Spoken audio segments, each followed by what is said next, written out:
Asia. As I have mentioned before, there will be economic benefits, no doubt about this, and we can also crunch the resources in the region. So, regional electricity market, there are earlier reforms in energy creating a new dynamic or for trade. And then there could be ultimately that will be the driving force of the economic growth in the region, as well as there will be a better integration. Now, let me talk about the, one of the reasons that we talk in the region is that within the region, some countries, say for instance in Bangladesh, is very poor in hydro potential.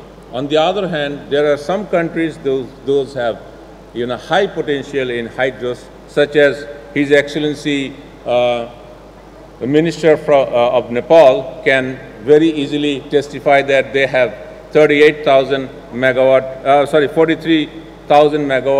of tested hydro potential in Nepal. And now, if you want to electrify Nepal 100%, probably they are not going to need that much of electricity. Then what can you do? Obviously, regional integration is going to be one of the key forces of these, resource utilization.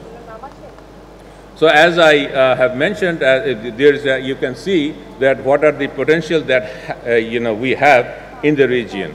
So, that is why if we add this up, this is a huge potential for energy, and as you know, the variable cost for the hydropower is almost negligible.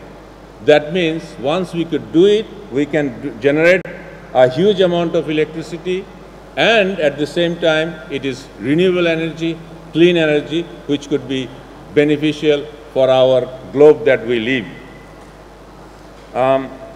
Then there are also, what are the potential, grid connectivity in the region.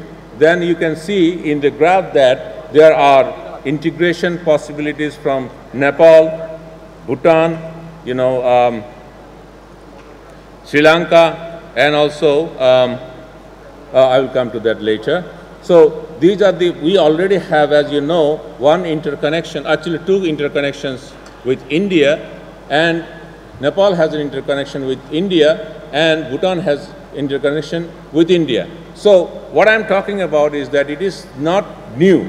It has already happened. Now the only thing that we have to do is basically expand the horizon. And recently, as you know, there was the, BBIN, there is a, grid interconnection possibilities that we have been talking about under BBIN, which is Bangladesh, Bhutan, India, and Nepal. And also there is a possibility of interconnecting Bangladesh, Myanmar, and China. And by the way, there is also another one that we have talked about in last week. Our Honorable Prime Minister has attended, as well as the heads of the governments of 6 other countries met in Kathmandu, and signed the MOU in Kathmandu on grid interconnection among 7 nations, which is also another opportunity for regional interconnections. So then, what are the key opportunities? Increasing, as we mentioned before, increasing deficits, dominance of single fuel for generation. That means what I'm talking about, that among the countries that we have sort of like dominance of single fuel as of now, then we can diversify it. So what we have now can be transformed into an opportunity for future. Similarly, limited utilization of renewable potential. Let me give you an example. One of the challenges that we face in Bangladesh, we want to increase our share in renewable energy. As many of you may be present in the opening session of today, Bangladesh has made a remarkable progress in solar home system.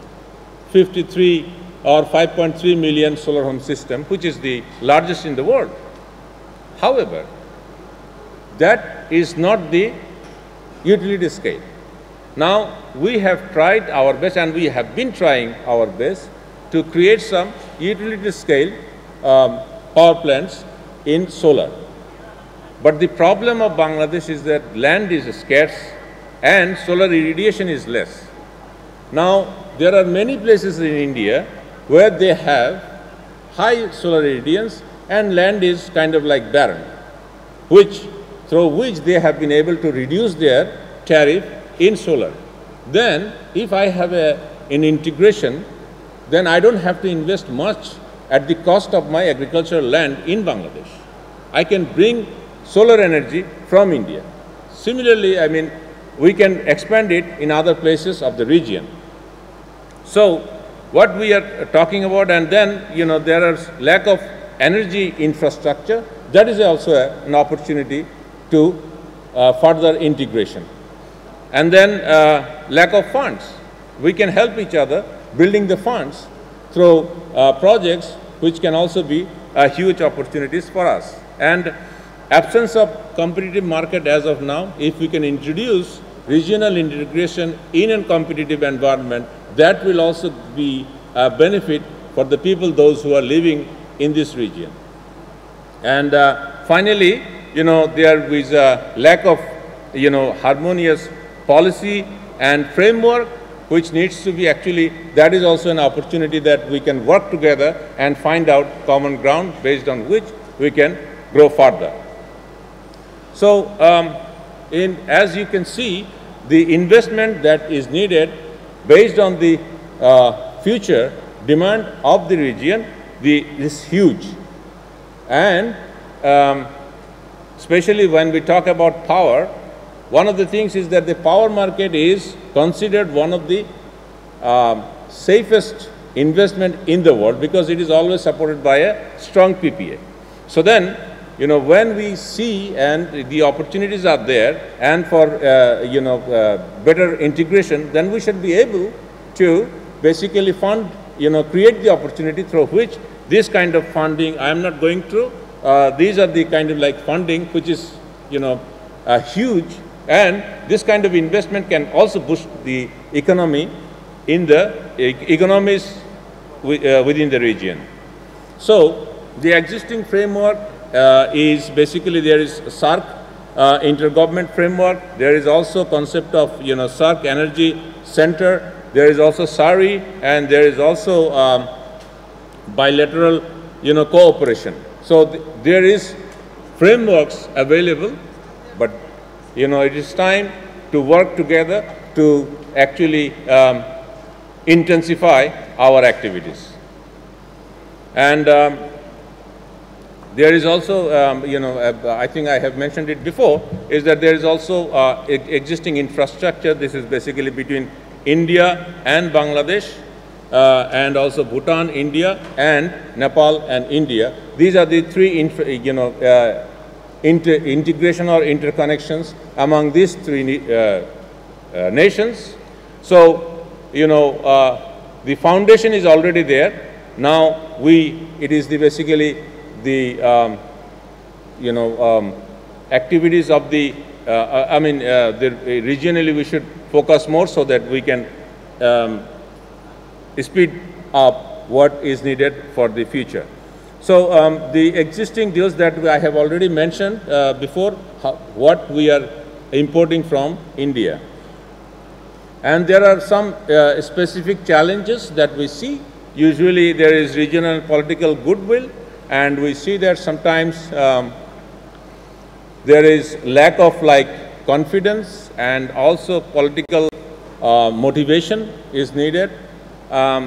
You see, I always give this example, is that, I'm going to be 2 minutes, okay. So there is, usually when you buy the car, say for instance in Bangladesh, I buy car and I don't basically think whether I manufacture it or not. So once I have this confidence that my supply stream of car is safe and it is not going to be interrupted, then probably integration is not going to be an issue for future. So then we need to create an environment so investment can be protected, and then source of funding and financing is also going to be an issue, and then policy and regulatory risks are there also. So then finally there is a word from Bertrand Russell: the only thing that will redeem mankind is cooperation. So we are looking for cooperation, and I hope that the next discussion will be much exciting, through which we will basically talk about the future cooperation and the future betterment of the region. Thank you very much. Thank you, sir, for your insightful speech. Now I would like to request the moderator of this session, Mr. Syed Munir Khosru, Chairman of IPAC, to give his opening remarks and take forward the panel discussion. Thank you. Ladies and gentlemen, very warm welcome to this seminar one. And thanks to Mr. Ahmed Kaukas, Secretary, Power Division, Ministry of Power, Energy, Mineral Resources, for giving very insightful both information and analysis into what are the potentials that lie for South Asia. And I think in a way he has done all of us a favor by setting the tone of the discussions that is expected to follow.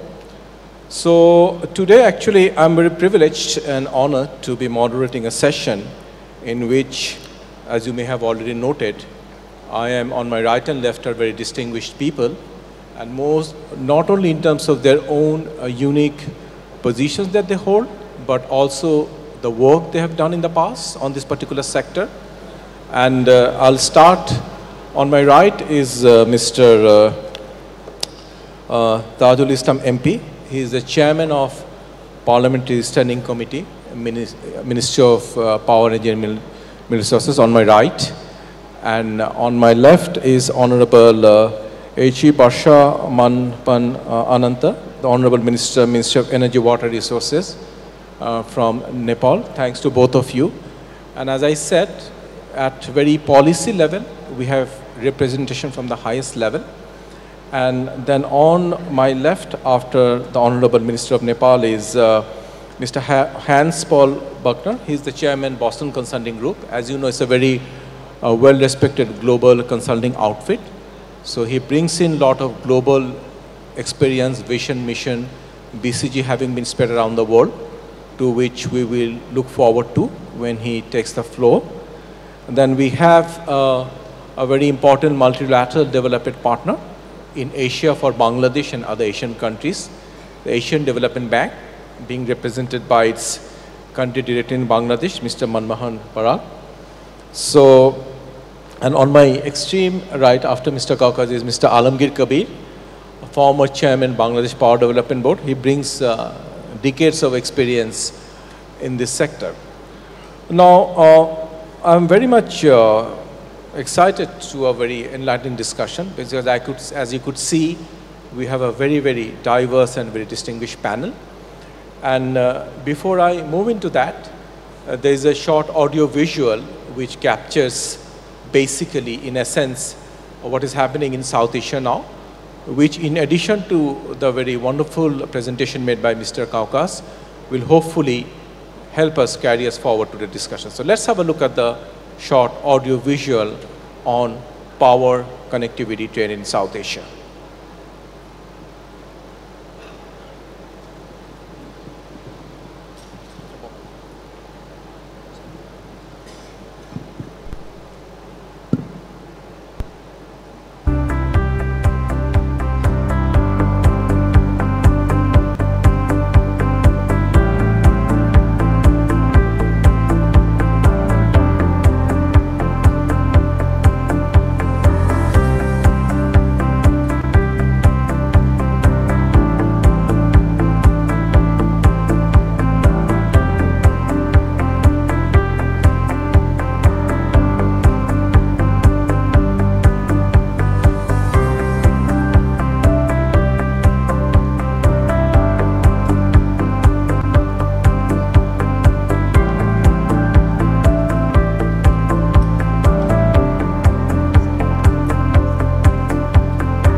that hopefully gives us sufficient background to get going. I'll give you the idea of how this session will be structured.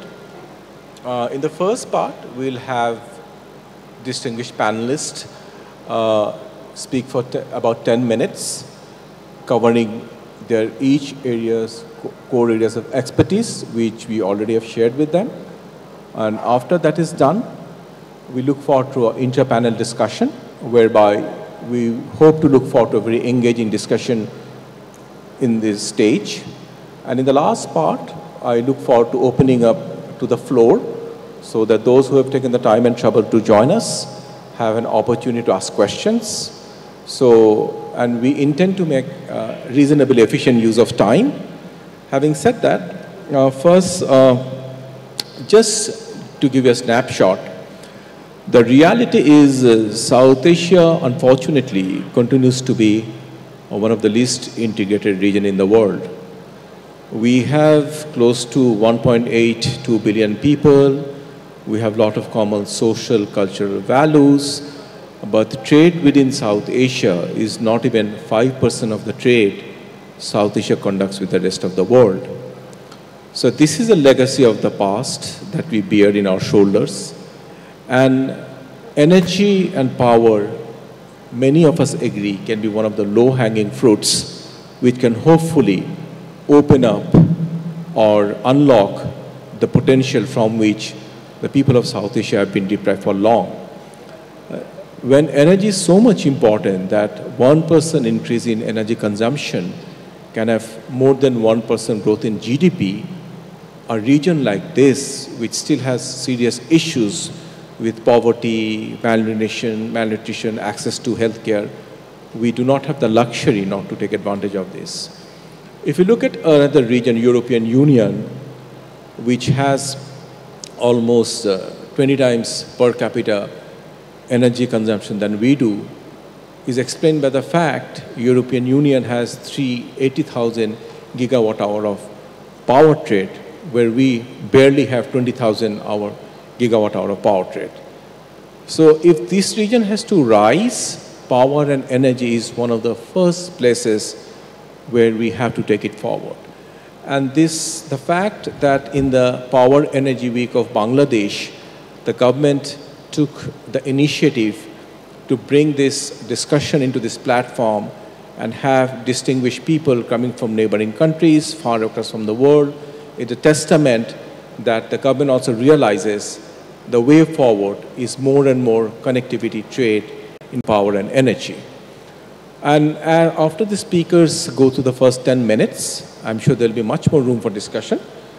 And without further ado, first I would request Mr. Alamgir Kabir, who's the former chairman of Bangladesh Power Development Board. I have had the privilege of knowing him for many, many years.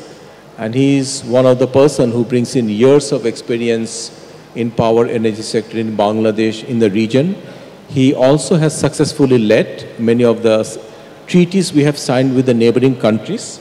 So I'm sure the audience will be much looking forward to. And he also has great specialization on tariff and pricing across cross-border power trade. So over to Mr. Kabir, and I'm pretty confident the audience will have much to look forward to when he speaks. Over to Mr. Kabir. Thank you. Thank you, Mr. Munir Khosru. Honorable Chair, Honorable Chairman, Parliamentary Standing Committee, my fellow panelists, honorable guests, my fellow colleagues from power sector, friends from electronic and print media, ladies and gentlemen. I must thank the leadership of power sector for remembering me, especially Dr. Kaiko, as he is present here, and invite me here.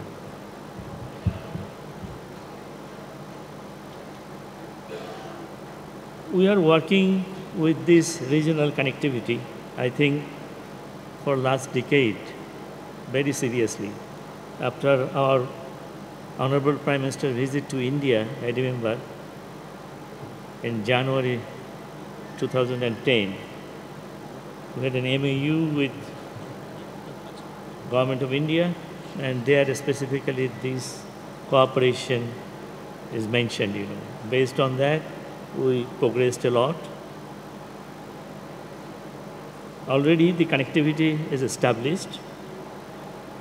We are importing now about 660 megawatts of power from India, and there are on the way, I think, shortly, more 500 megawatts in few days is coming, and there are more to come.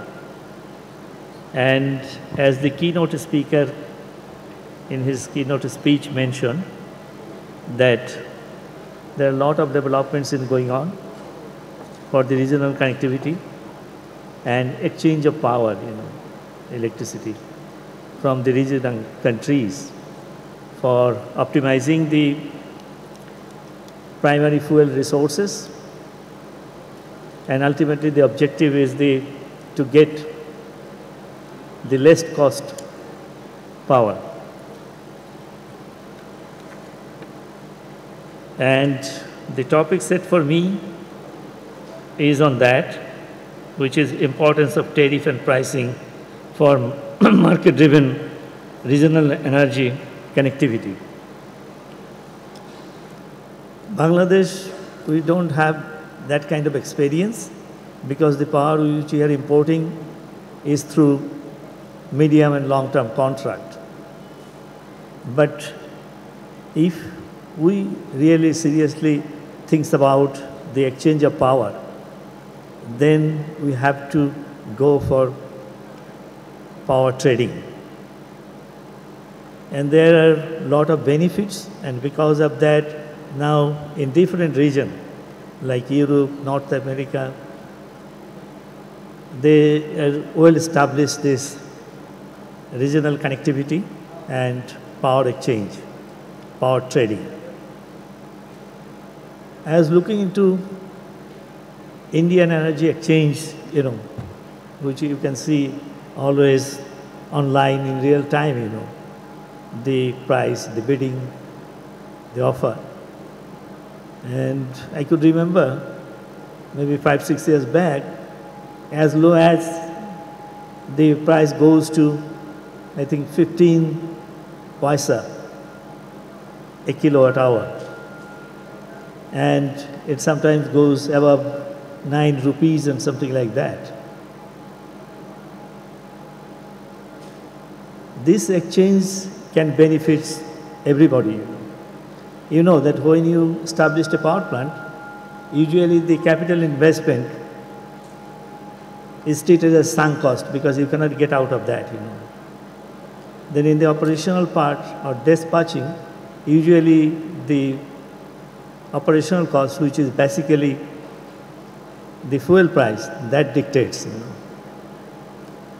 So through energy exchange, if we have, it could be a private sector or could be a single buyer like BPDB, they have to pay a lot of fixed cost, if even the plant is available, but they couldn't dispatch, because of lack of demands, because of seasonal variation, because of different time of the days, because we have to keep enough capacity to serve the maximum demands, which usually comes in the peak hour, which may be 3 to 5, 6 hours. The rest of the time, you have extra capacity available. So without dispatching them at a full capacity, BPDB is a single buyer, they have to pay the full capacity payment. So in that scenario, if there is a trading and exchange available, so BPDB can, or any seller can lessen their burden, by recovering, even selling at a less price than their cost, but recovering a part of the fixed cost. As the keynote speaker was telling, there is an ample opportunity, if we can optimize the regional resources on the primary energy and a good optimal fuel mix, we can use, then all the country in the region can be benefited. As we are talking about the hydro potential of Nepal, Bhutan, and India, and also delivering, say, some part of India, northeast, or somewhere, where the grid connection from the main Indian territory is difficult, through Bangladesh. So this kind of thing can be easily achieved, optimizing the cost and price through this regional connectivity.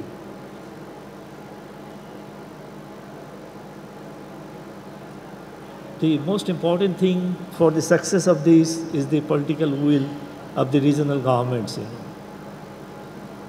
And from the technical part, because now we are importing power from India, but it is through HVDC, to avoid the interference of each other grids.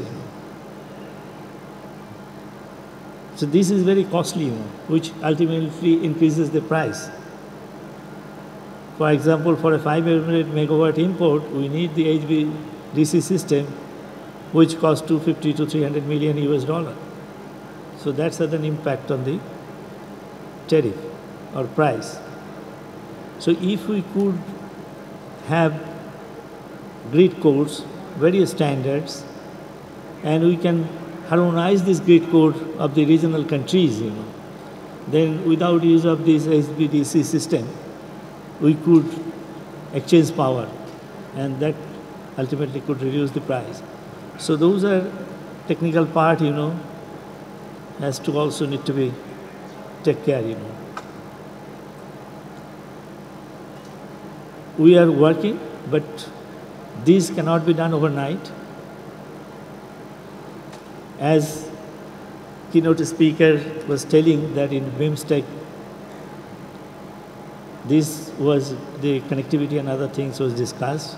So beyond these countries like Myanmar, Thailand, etc., that could also in future could come under connectivity, and that will give another opportunity between the great connectivity between the SAARC region and the ASEAN region. We hope that in some time near future, we will have this regional grid very much established, and all the technical, commercial, and the regulatory frameworks will be established, and it will be robust enough to take care of all the concerns of the people, and ultimately it will help all the people of the country in the region. Once again, thank you all, and thank you the Power Division for inviting me here. Thank you.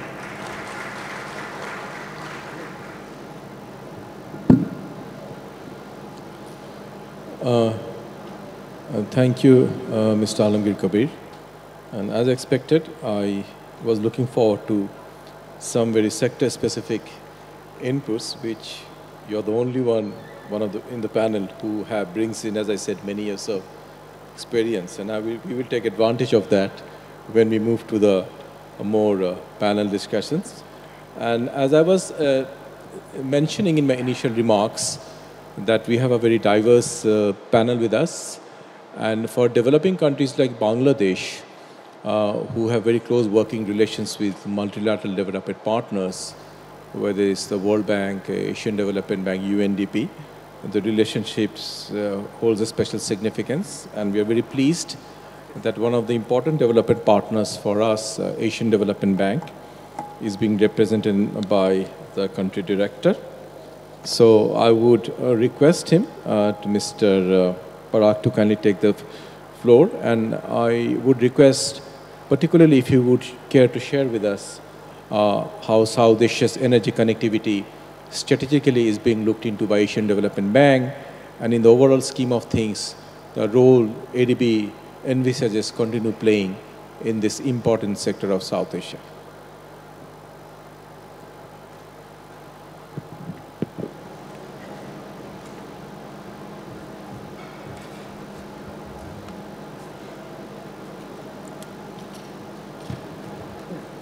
Thank you very much. Indeed, actually, it's a matter of pleasure for me to be here. But you know, at 5 p.m., it's really, the energy level is down, and we are discussing here the power and energy.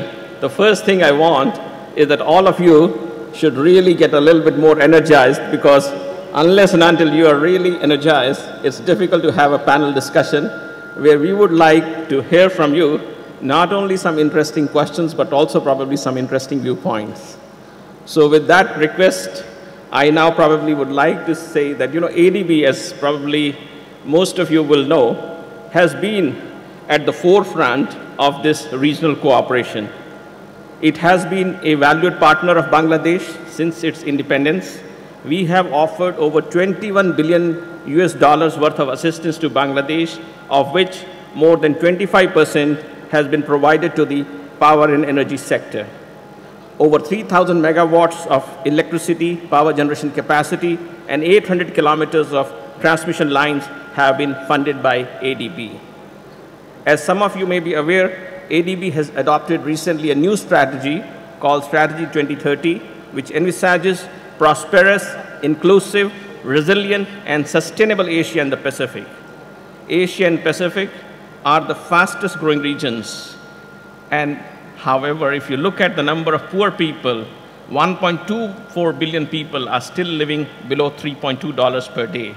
The region is urbanizing fast, with 55% of its population expected to be living in cities, and 7 out of 10 countries with highest estimated climate risk are in this region, and that includes Bangladesh at the 6th position. Developing Asia needs to invest $26 trillion between 2016 to 2030, or 1.7 trillion per year, to improve its infrastructure. Given this, ADB seeks to provide finance, knowledge, and partnership to the region's poorest and the most vulnerable countries. We seek to adopt a country-focused approach for introducing innovative technologies and delivering the intended solutions for our member countries. ADB has identified 7 operational priorities. 2 of them are fostering regional cooperation and integration, and tackling climate change, building climate and disaster resilience, and enhancing environmental sustainability. And these are very pertinent to the discussion that we are going to have today. Now, coming to Bangladesh, Bangladesh is a land of opportunity. Its locational advantage is a key attribute. It is the gateway to the east for India. It's a gateway to the west for ASEAN. It's a gateway to the south for Nepal and Bhutan. ADB has played an important role in establishing South Asia Sub-Regional Economic Cooperation, or SASEC, in 2001. SASEC has come a long way since then. Today we have roads, power links, and motor vehicle agreements between SASEC countries, and ADB seeks to take these initiatives further. On the power and the energy side, the energy needs of Bangladesh are growing, whereas Bhutan and Nepal and northeast of India are power surplus and have potential to produce more power. Bangladesh hopes to achieve 24,000 megawatt installed capacity by 2021, and as the Secretary of Power mentioned, 60,000 megawatt by 2041. Now, 11% of this is expected to come from renewable energy and regional interconnection. A SASEC study estimates the potential saving of 1.6 billion per annum by importing power from Bhutan, Nepal, and India.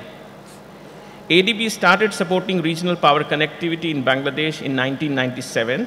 In 2009, ADB supported the first grid-to-grid interconnection between Bheramara, Bangladesh, to Behrampur in India. This was completed in 2013 as 500 megawatt power flows from India to Bangladesh. Another 500 megawatt, as mentioned by Secretary Mr. Kakos, has been completed and will start flowing electricity on the 10th of September. A third 500 megawatt interconnection is planned to link Komila in the east of Bangladesh to Tripura in India. Another potential interconnection is Katihar, Parbatipur, Barangpur. Bhutan and Nepal are expected to have about 4.8 gigawatts and 6.5 gigawatts of hydropower capacity available for export to Bangladesh. These are huge opportunities, and ADB looks to help exploit these opportunities. Beyond the power sector, there is significant potential identified in the gas sector. Bangladesh is a gas-dependent country in the region, and just like the power sector, ADB sees tremendous potential for inter-country linkages given multiple LNG terminals coming up all over Bay of Bengal, as well as potential fuel resources in the northeast of India and Myanmar. Given the potential above, bilaterals can help, and multilaterals such as ADB can also play an important and enabling role in facilitating broader agreements on difficult issues like tariffs, wheeling charge, transmission infrastructure, technical standards such as grid code, and regional agreements. ADB and other multilaterals can bring modern knowledge solutions, provide policy advice, strengthen institutional capacity, and promote capacity building. MDBs can catalyze and mobilize financial resources by strengthening collaboration amongst different partners. They can seek financing from commercial as well as concessional sources and use PPPs or public-private partnerships to enhance resource mobilization. The multilaterals can also help bring private sector investments in generation, transmissions, and operation and maintenance. Private sector participants will ensure profitability and commercial sustainability of these projects. Last but not the least, MDBs, multilaterals can also bring new technologies that can help us build a better future for tomorrow. These technologies can include negative emission technologies. You know, negative emission technologies is a technology of the future where you will have more carbon absorption than creating greenhouse gas emissions. Blockchain, particularly for the delivery, and the IGCC. These are technologies which can help change the energy and power landscape of this country.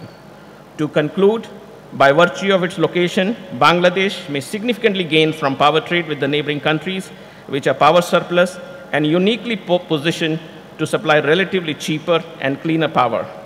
ADB and other multilaterals, with their resources, can help enhance power trade, human capital, modern business processes, which can further facilitate regional connectivity amongst its member countries in South Asia, a region of hope, prosperity, and ancient culture. Before I finish, I'm reminded of a quote from Mahatma Gandhi, which said, "There is enough for humans' need, but not for human greed. Let us share our resources together and build a prosperous future for our children of tomorrow." Thank you.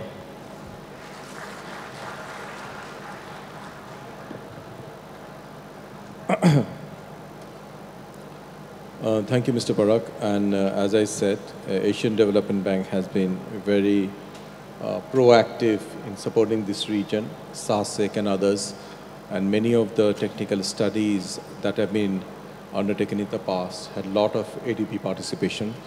So I'm sure in the coming years, as this region moves forward, we will continue to have ADB as our reliable partner, both technical and financial. Now, moving on, today we are also very privileged to have somebody who brings in a global perspective. Many of us are familiar with the name of Boston Consulting Group, very well-respected global consulting outfit spread across the world in almost 80 countries. And beyond strategy consulting, they also have very well-entrenched in many important areas like power, energy, infrastructure, so on and so forth. And BCG is being represented at the highest level by the chairman, Mr. Hans-Paul Buchner.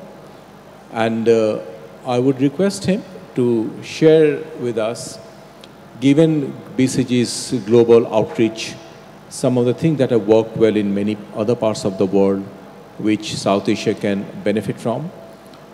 From his global perspective, what he sees as some of the impending challenges this region has, both strategically and otherwise, and also at the same time, the untapped potential which still remains to be exploited to its fullest level. So without further ado, Mr. Hans-Paul Buchner.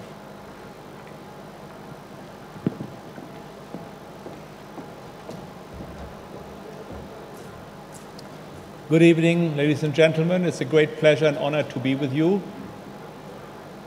Clearly, as the Honorable Secretary has emphasized, and also the speakers before me, power and energy are enormously important for economic development, but also have enormous impact on our environment and therefore on sustainability. I think we need to clearly provide everybody with access to power, with energy. It's important for every household. It's important for every household. It's important for every company and, of course, for every public institution. And we need to make sure that there is security of access.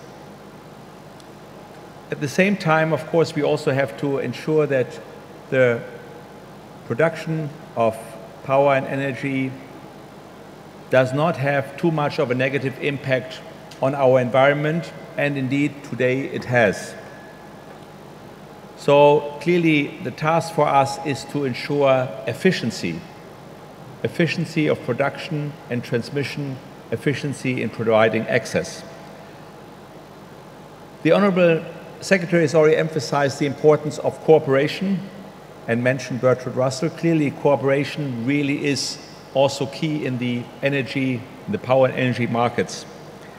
And here, power trading and energy trading plays an enormous role so that we can really make sure that we share the resources across the region and maybe across the world ultimately in the most efficient way.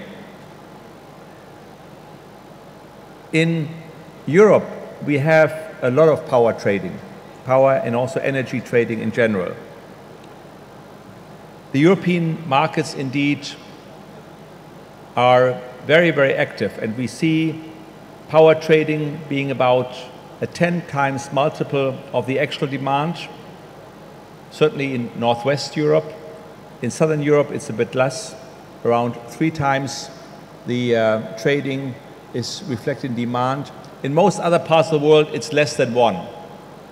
So there is enormous opportunity here in South Asia, across the world, not necessarily always to learn from the European example, but also to take up some of the learnings and from the benefits. I think there are only efficient markets if we have competition. And I think this is so important to emphasize. We need really markets that enable competition. It means we need to have liquidity. It means we need to have joint regulation across the region, which really are allowing a level playing field for all participants. And of course, we need to have the infrastructure to make the transmission of power and the exchange of energy possible. There is indeed a very strong interconnected grid across Europe, but it's by far not ideal. Even within countries, we have challenges. As you may know, there's a lot of wind power being produced in northern Germany, and a lot is needed to be transmitted down to the south. Now, many people don't want the big power lines across their land, and so we are struggling with getting the permissions and getting actually the infrastructure done. We have a lot of move from north to south, but also from west to east. And the key really is not just to have the regulations that the EU really provides for the opportunity to have a level playing field, but also to really have the physical infrastructure to make it work. Now, of course, individual countries also want to make sure that their individual companies are being protected. In Poland, companies want to continue to use coal, even though it's the dirtiest part of power production and generation. We also have companies in Germany who have lignite coal, which is very dirty, and still they want to preserve that kind of generation, power generation, certainly for the coming decades. In France, there is a very strong nuclear power industry, and they want to export their power. And so, as you can imagine, there are lots of tensions. The key going forward is really to achieve the same norms in terms of trading opportunities, generation, but also environmental protection across Europe, and to ensure that there is indeed liquidity in the market and a free flow of transmission. And it's a very tense competition, but also a very tense negotiation that goes across. What is true, not only for the power market, is also true in the gas market. Europe gets gas from the North Sea, from Russia, which is providing about 25%, and from LNG and through southern pipelines, also from the Middle East. Now, again, there is strong competition from many other parts. Russia wants to increase its influence and its supply via Nord Stream 1 and now Nord Stream 2 and Southern Stream. There are opportunities and also plans to have Turkmenistan, Kazakhstan, and Azerbaijan connected to Europe through pipelines. There are the opportunities now in the Western Mediterranean through the Levante pipelines, well, fields first, pipelines hopefully later. And of course, the US is pushing into the market with LNG and alternative gas. Again, high competition, lots of liquidity, and through regulations, a level playing field. Now, what does it mean now for South Asia? I think the key is not to insist that we can provide security in all parts by our own, but that we will be able to draw on the resources and the power in other parts of the region. In Southeast Asia, there's a very interesting example. Some of the power generation from Laos is being transmitted to Thailand, and from Thailand back to Laos, to areas that are not being reached from Laos directly. So when we talk about South Asia, of course, and it has been said before in the video, it's about Bangladesh, it's about India, Nepal, Bhutan, and Sri Lanka, but it's also about connectivity to Myanmar and to China, and maybe further on to other Southeast Asian countries. The key is to make sure that there is a common understanding that security and efficiency are best reached by working together, by providing the infrastructure, but also for having the regulations and the contracts. We are only at the beginning of importing power here from India. I think an agreement has been signed with Nepal. But a lot more opportunities have to be built in order to ensure that there is indeed competition and liquidity across the whole region. And I can only encourage you, the government, but also the various companies that are involved, is not just to think about how do I try to become self-sufficient, how do I do everything myself, but really to cooperate and work together to ensure a very large competitive market with lots of liquidity, liquidity meaning that there is a lot of supply but also a lot of demand, so that we can really achieve our ambitions of providing access for everybody to power and to energy, and to do this in a way that has the least detrimental impact on the environment. I wish you lots of success. Thank you very much.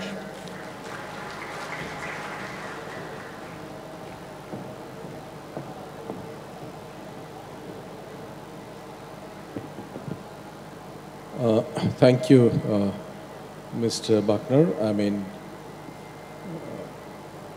it was useful to hear your insights into some of the things happening in other part of the world, to which we will delve into more when we come to the panel discussion.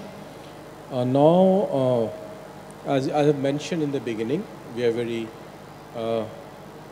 honored to have a very friendly country of Bangladesh, Nepal, being represented by the minister sitting on my left, His Excellency Barshaman Pan Ananda. He leads the Ministry of Energy, Water Resource and Irrigation. So Nepal is a very important player in this regional connectivity thing. And as some of you know, this is a country which is brimming with enormous hydro potential, very close to India, Bangladesh, Bhutan, and can be one of the very important game changers as we try to drive forward the connectivity issue of energy in this region. So, Your Excellency, thanks once again on behalf of all of us for having come. The floor is yours.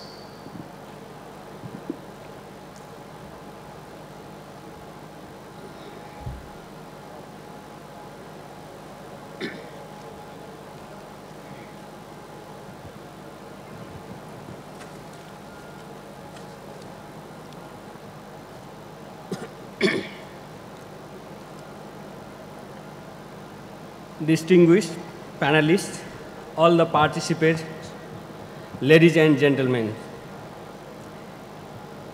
I feel privileged and honored for being invited to be a panelist and speak in this session of regional connectivity, which aims to provide a platform for discussing the pertinent issues and way forward for establishing a vibrant regional grid for power trade at sub-regional and regional level. Excellencies, the need for regional connectivity for taking advantage of complementarity of diverse resources existing in the individual countries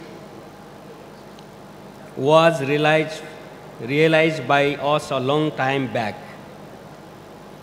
With the end of political transition and formation of a stable government, our priority is oriented towards making Nepal prosperous by, among other things, optimum utilization of the vast water resources that nature has bestowed on us.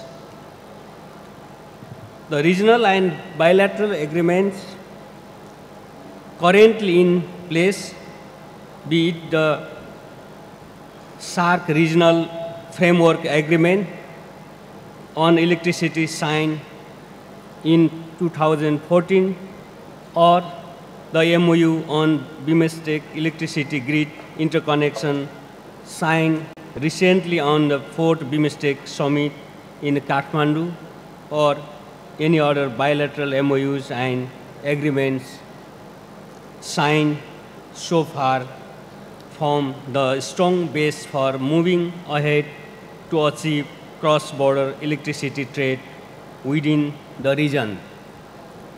It is a matter of fact that sub-regional and regional energy connectivity is necessary for balancing energy supply and demand in the region. The electricity generating resources available in our region provide formidable strength to enhance sustainable energy development. Moving ahead, let me now talk about the development of hydropower in Nepal. Nepal holds a huge potential of hydropower generation. Currently, our total installed capacity has passed 1 gigawatt mark, and per capita electricity consumption has reached about 2000 kilowatt hour. We have been able to provide electricity access to about 87% of our population through grid and off-grid power supply. Since 1992, the government of Nepal has adopted a policy of the optimum utilization of water resources to generate hydroelectricity through private sector involvement.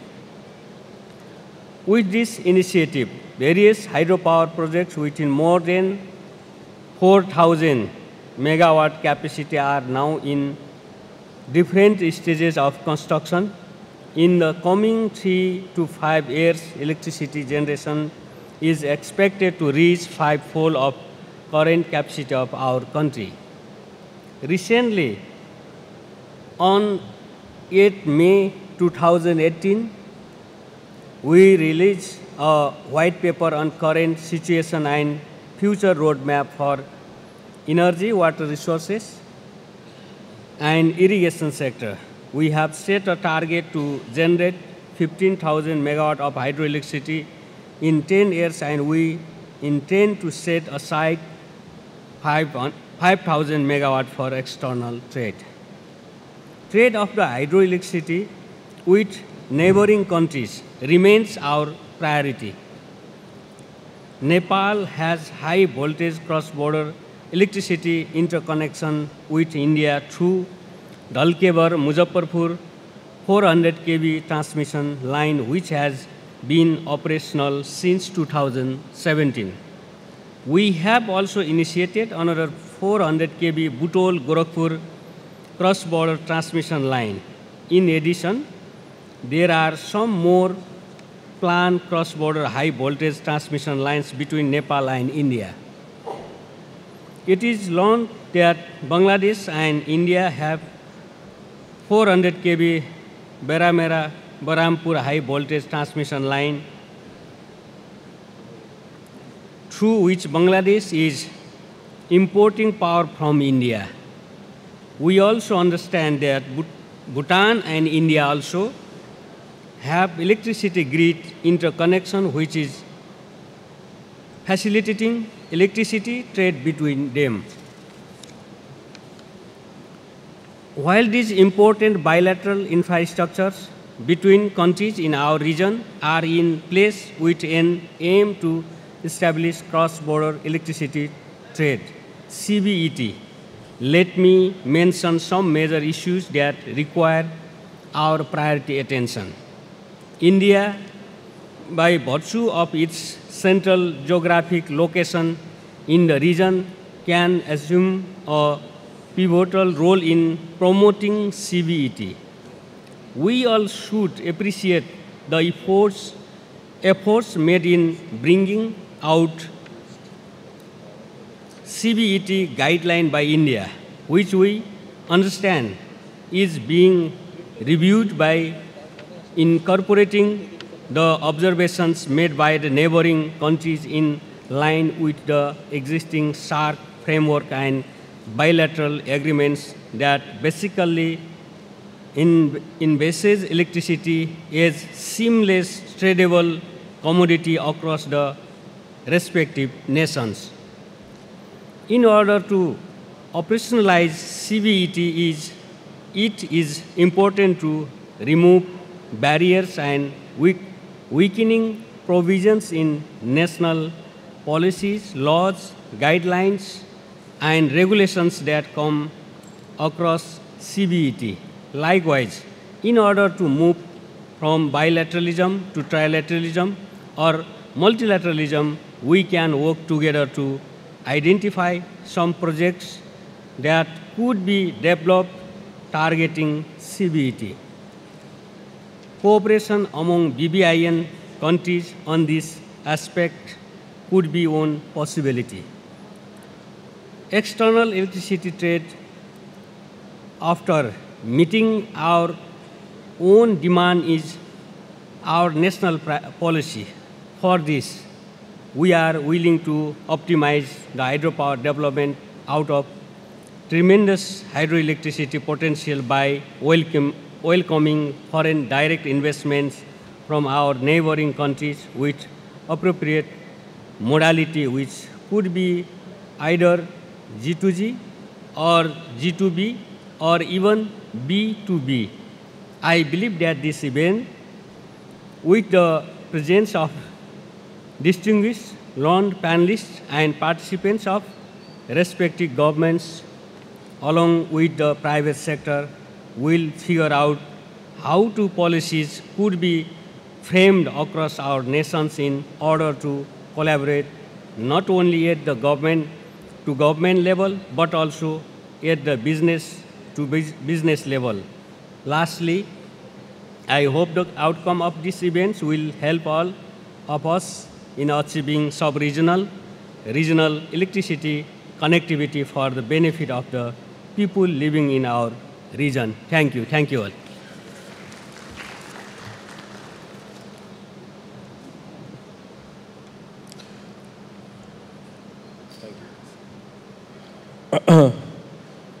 Thank you, Honorable Minister. We will take on some of the observations you have made, particularly Nepal's ongoing drive on many of the both regulatory and institutional framework to drive forward power trading in this region. So thanks, it was very helpful. Now, I would request Mr. Tajul Islam MP, who's both a parliamentarian and he heads the Parliamentary Standing Committee on the Ministry of Power, Energy and Mineral Resources. So in his unique role, he not only gets to have an overview of all the things ministry is doing, both within Bangladesh and going beyond Bangladesh, but being involved in the legislative work of the parliament and also in some of the regulatory, he also is in a unique position to bring some insights on government perspective, what has been a vision, mission, strategy, commitment to drive forward energy connectivity in this region. So with that, I would request you to please kindly address the audience. Thank you.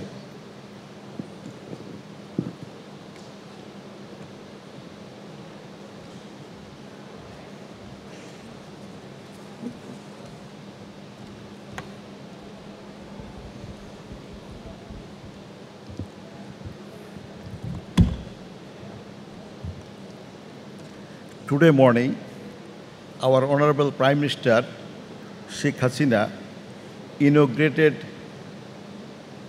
Power and Energy Week, organized by our Power and Energy Division of our Energy and Mineral Resources Ministry. I express my heartiest thanks to His Excellency Mr. Barashman Pan Ananta, Honorable Minister of Energy, Water Resource and Irrigation of Nepal, to come and join in this occasion to make this program success and give us the inspiration. And in this occasion, Mr. Mohan Prakash, the ADB director, he came and give his speech to give us some guidelines and the knowledge about his perspective. So I express also my thanks to him. And in the same time, Mr. Hans Paul Barkan, Chairman ECG, we also get the chance to learn many things from his experiences. And for this, I am also express thanks to him. Mr. Alamgir Kabir, he is a very resourceful person of Bangladesh. He worked a long time of his life to develop the power sector of Bangladesh. He worked as the chairman of the PDB quite a good time and give his contribution for the development of power sector. So I also, from my part, I also express my thanks to him. Mr.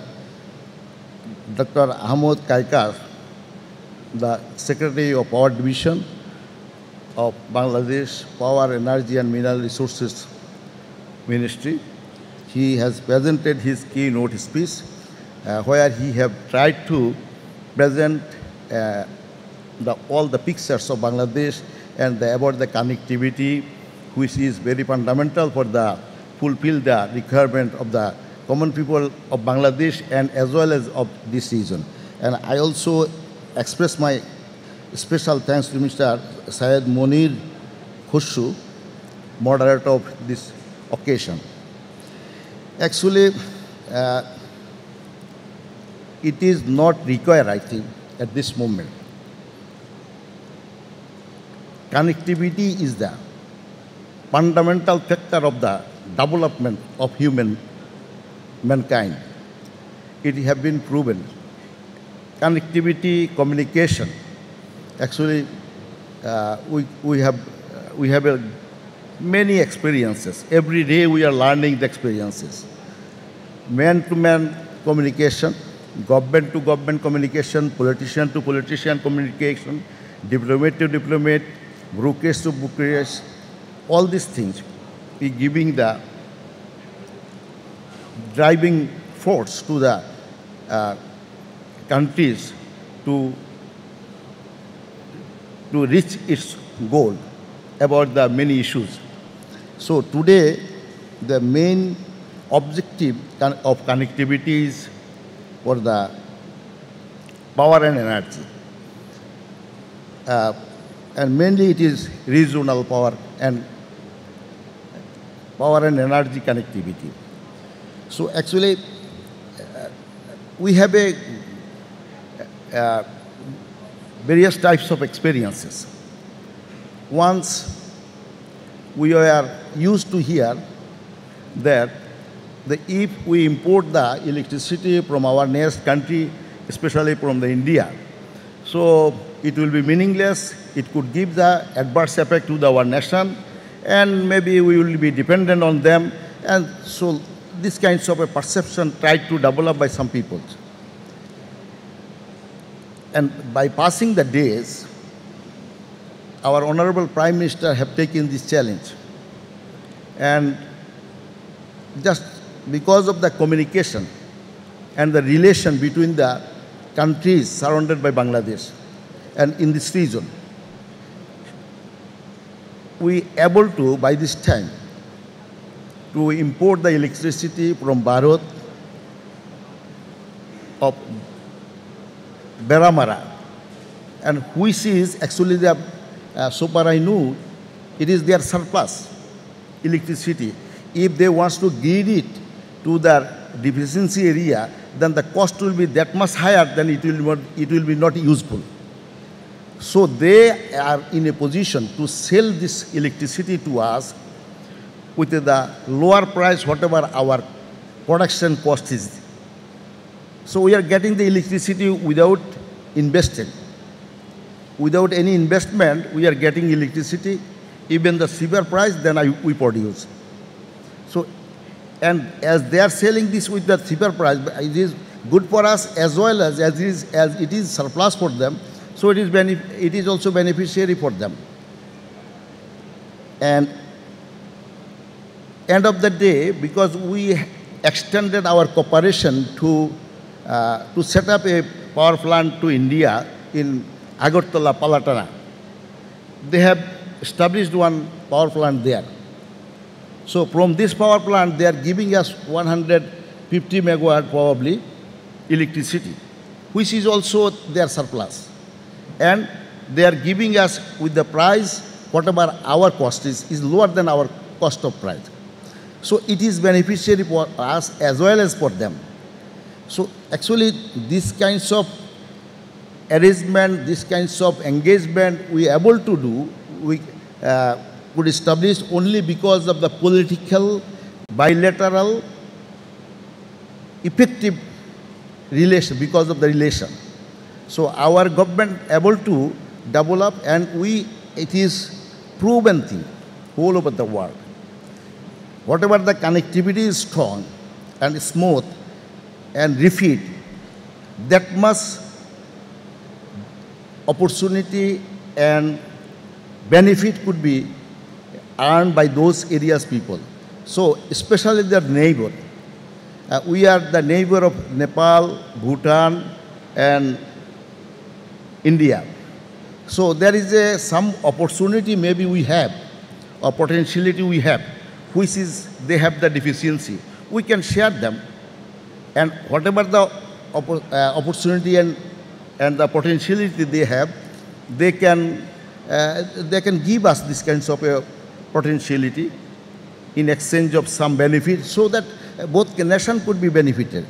With this perspective, actually, I express my heartiest thanks to organize the occasion to share and develop our relation and understanding about the actually connectivity could give us good opportunity to fulfill the aspiration of our country as well as the countries, those who will extend their cooperation with each other.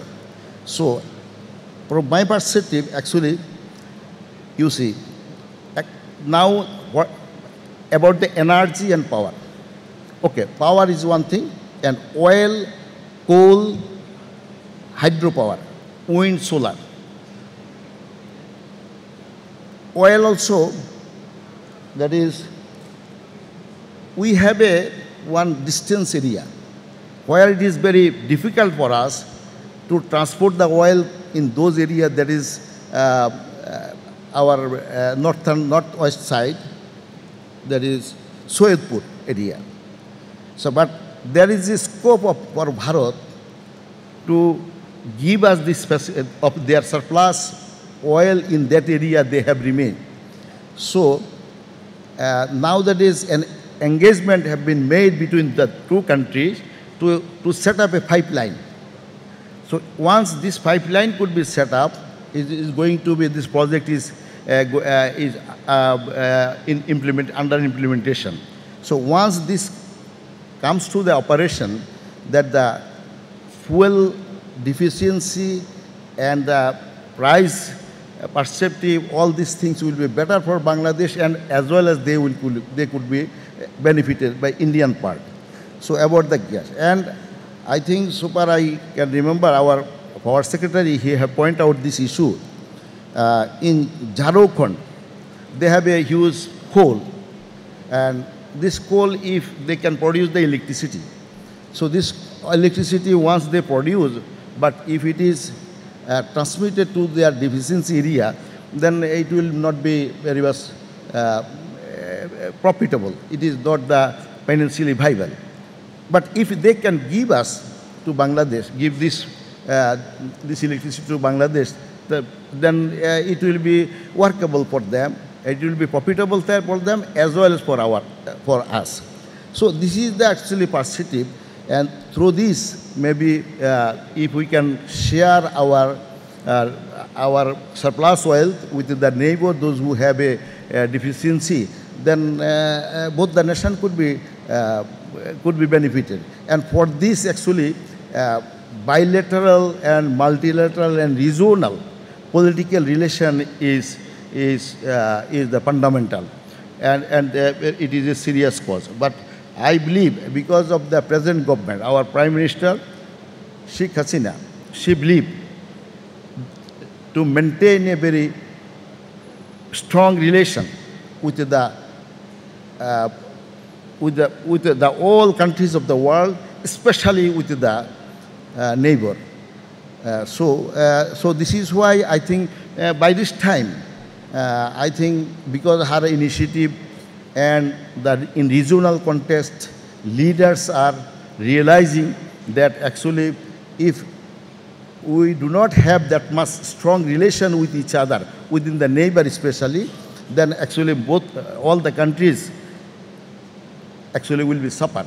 So I think it is the good time, and it is the potential time for all the nations of this region that we can join hand. Like you see, Honorable Minister of His Excellency of Nepal, he have pointed out a MOU have been signed about the hydroelectricity. There is a huge hydro opportunity potentiality in Nepal, and Bhutan also have. So, and if we can go for the joint investment and for the joint, meet the joint requirement, then this kinds of potentiality, this kinds of scope will be benefiting, very, very beneficiary for all the nations. So from our part, our Prime Minister and our Power Division, they have taken the initiative, a MOU is signed. I think it have started to work. And also in the same time, once the Bhutan Power Minister and Economic Minister came, I myself was also in that occasion, and there we have discussed about the hydroelectricity plant setup. I think if we could do all these things, once the power is actually the main driving force of economic to reach the goal, economic goal to reach. So this, once the power we can get in the cheaper price, so in a reasonable price, so we can compete with our productivity in global context. You see, European Union, they have joined hand with each other very strongly, and they are able to resolve a lot of issues of them. So now many countries, those who have not that much very potential position in terms of the economy and other, but now all the countries have been developed. So I think in course of time, these Asian leaders, peoples, bureaucrats, and everybody, technical peoples and the experts and distinguished, everybody have to be realize it, and as early as we can join hand with each other to work together for about the various issues. So I think this issue also have been discussed, that is the solar and wind. So solar and wind, at this moment, we do not have that much potentiality to extract the electricity from the solar and wind. But I think nearby, in our neighbor, that is India, Chennai and many areas where there is a huge land is abundant, land is there. And as I know, there is a good scope of the production of this solar electricity in cheaper price. And maybe in future, there is a huge area is reclaiming in Bangladesh with the riverside. And we are expecting that there will be another scope will be rise, wherefrom we can also produce the solar electricity. So maybe in course of time, and at this moment, maybe we do not have that much wind facility option is there. So maybe in future, this wind also will be potential about in Bangladesh. So actually, main issue is that, about my perspective, that the main requirement is the relation between both the countries. And as one example, I think I could place here. You see, the Rohingya came from Myanmar. They are not our people. And these people came over here and they were suffering like this way. And same kind of similar example, global context, many one you can identify. But our Honorable Prime Minister, on the ground of the humanity, opened the door. And they came over here and get the shelter, and we are giving everything. But we are very keen to maintain and develop the relation with Myanmar, because they are our neighbor. And we want to give them this kinds of understanding. In exchange of this kinds of a sacrifice, we can extract much more benefit for both the countries. And with this aim and ambition, our Honorable Prime Minister is working, and Bangladesh is working. And at this moment, in concluding of my speech, actually, because of, I think, this kinds of wrong understanding, in past, many bad ideas have been disseminated even within Bangladesh. And to rise the relation was not a very smooth, very congenial, very friendly. But at this moment, so far I know the leader in India of all the political parties, those who have been power, those who are in power, and also in Nepal and Bhutan, and especially Bangladesh leader, Sheikh Hasina. She is a very popular leader, and I believe that all the Bangladesh people is looking toward her to remain him in power. So, because whatever it is not a magic, but it is a reality. He have shown what extent poverty and the distress situation, disgusting situation we have overcome because of her leadership. She also very seriously believed that relation within the country, relation with the region is very, very important. So, because about my personal experience of my lifetime, the relation within this region, especially Nepal, Bhutan, Bangladesh, India, is very, very strong relation. And on the basis of this strong relation, I think all the distinguished experts and the connected peoples should take including from our part, take the lead to extract whatever the opportunity as early as possible. I am the chairman of the standing committee. Actually, you see, in Bangladesh, before the chairman was the minister. But to make the activities of the ministry accountable, and Prime Minister Sheikh Hasina believed the country belongs to the people, and we are liable to make accountable to the people. So on this perspective, he made non-minister chairman. And as a chairman, I am working with a very congenial environment, and we are sharing, we are asking, they are giving me explanation, whatever the projects they are taking and whatever implementing, whatever understanding, misunderstanding, developing, and that we are discussing in our committee meeting, as well as Parliament we believe that Parliament is the solution for everything and for the people.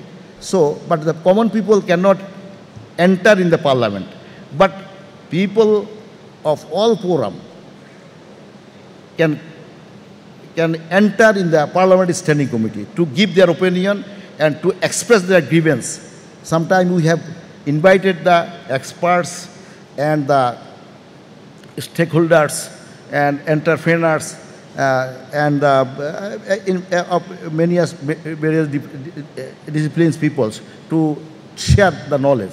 So this way we are working, and Bangladesh parliamentary system is very, at this moment, I think it is very effective system, and I actually raised this issue only because of that, about the policy requirement, regulatory requirement, whatever is required for the connectivity, for the regional, sub-regional connectivity, and sharing our wealth on mutual benefit for both the countries, for the peoples. Actually, we are very in a very good position, and we are very open if any requirement is there to address. And I think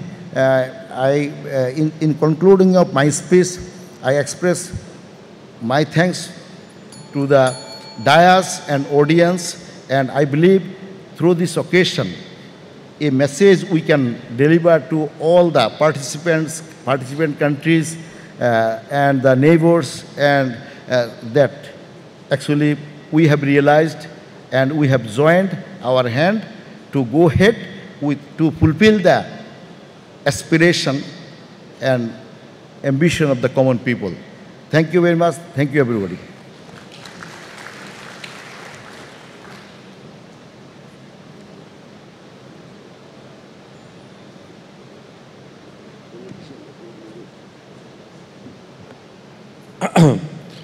Thank you, Mr. Tajul Islam MP, for having captured well both the commitment of the government and also in your unique role as a legislator and also heading the Parliamentary Standing Committee and the sort of interaction that takes place. Not every day we have insights to those closed-door meetings, so we are very pleased to know that within and outside there's a lot of momentum building up.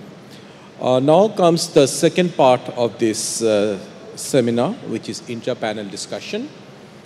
And the way I intend to do it is to make it very informal, but insightful and interactive.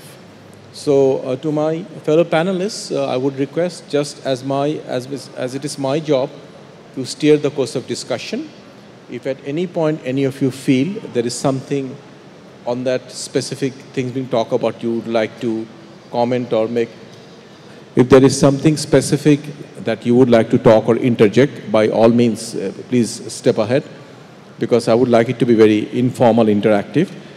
And first, I would start with Mr. Ahmed Kaukas. You are the senior most government official in terms of in the ministry. And one of the things we have seen recently in many of the neighboring countries, bodies specifically dedicated to power trades is being set up. In India, we have PTC. In Nepal, we have seen similar initiative going on. I would like to know what is the thoughts of government of Bangladesh. Are you thinking of any separate dedicated body which will specifically look into power trading complications? Because we know power trade is a very complicated thing. It has regulatory aspect, technical aspect, economic aspect. So is this something in the line of thinking of the government to set a specific dedicated body like we have seen in some of our neighboring countries, like PTCs? If you would kindly care to share your insights. Thank you.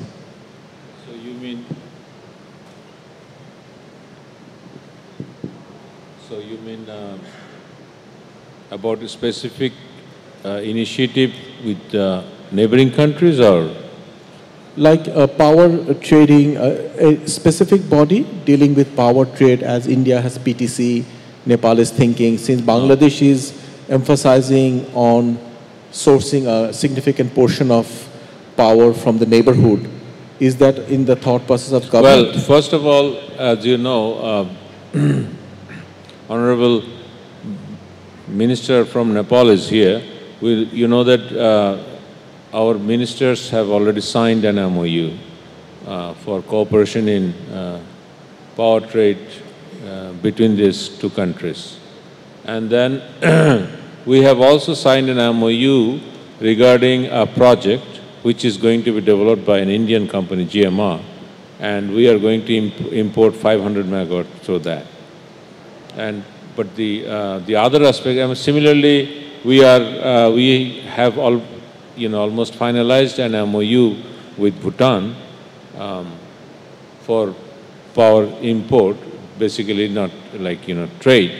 Trade in a sense that, whether two parties are basically, exchanging each other, it is not that. It's in our case, it is our import only. And the second part, what you have seen about the PTC-like things, is that it depends when you have a market. So as of now, Bangladesh does not have a market to send elsewhere. But as I think if we move forward with Nepal, say for instance, then there will be a need to establish a body.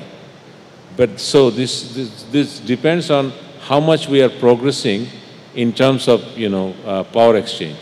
Then there will be a need. Say for instance, I think as you can see in case of India, since they have grown and they have many other windows, they are in need of creating this kind of entities through which they can trade.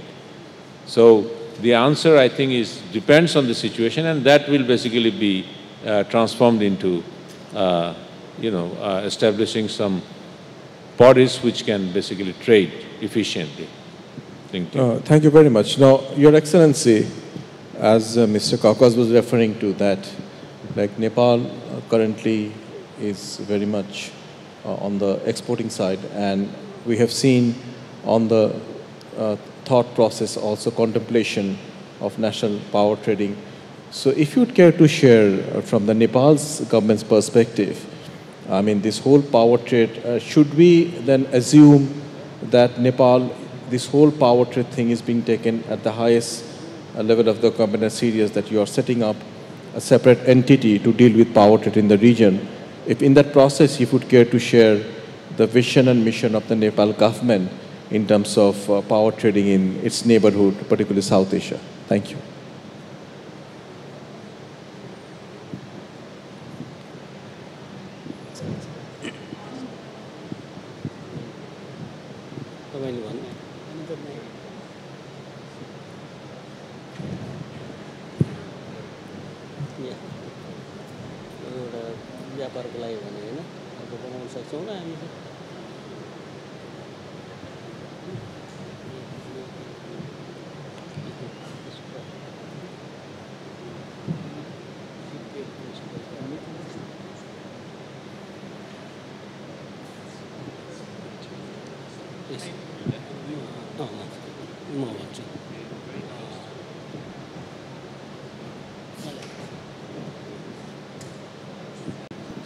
May I respond?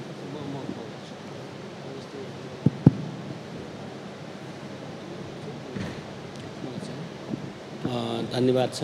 हामीले चाहिँ नेपाल र बङ्गलादेश बिचमा पनि हामीले power trade agreement के अरे MOU गरेका छौँ, BBN गरेका छौँ। यो सबै हेर्दा चाहिँ हामी अहिले तत्कालै हामी आगामी वर्षदेखि नै हामी वेट सिजनमा हामीले चाहिँ बिक्री गर्न सक्ने अवस्थामा पुगेका छौँ। त्यसैले हामी छिटै नै यो रिजनल यो कोअपरेसनका कुरोलाई, कनेक्टिभिटी कुरोलाई, ट्रेडको कुरोलाई हामीले कामकाजी बनाउन सक्छौँ भन्ने हाम्रो विश्वास हो र त्यसमा सबभन्दा बढी बङ्गलादेशसँग नै हामीले सम्भावना देखेका छौँ। Thank you very much, distinguished panelists. We have already created an environment for power trading with the neighboring countries. We have already furnished the groundworks for that.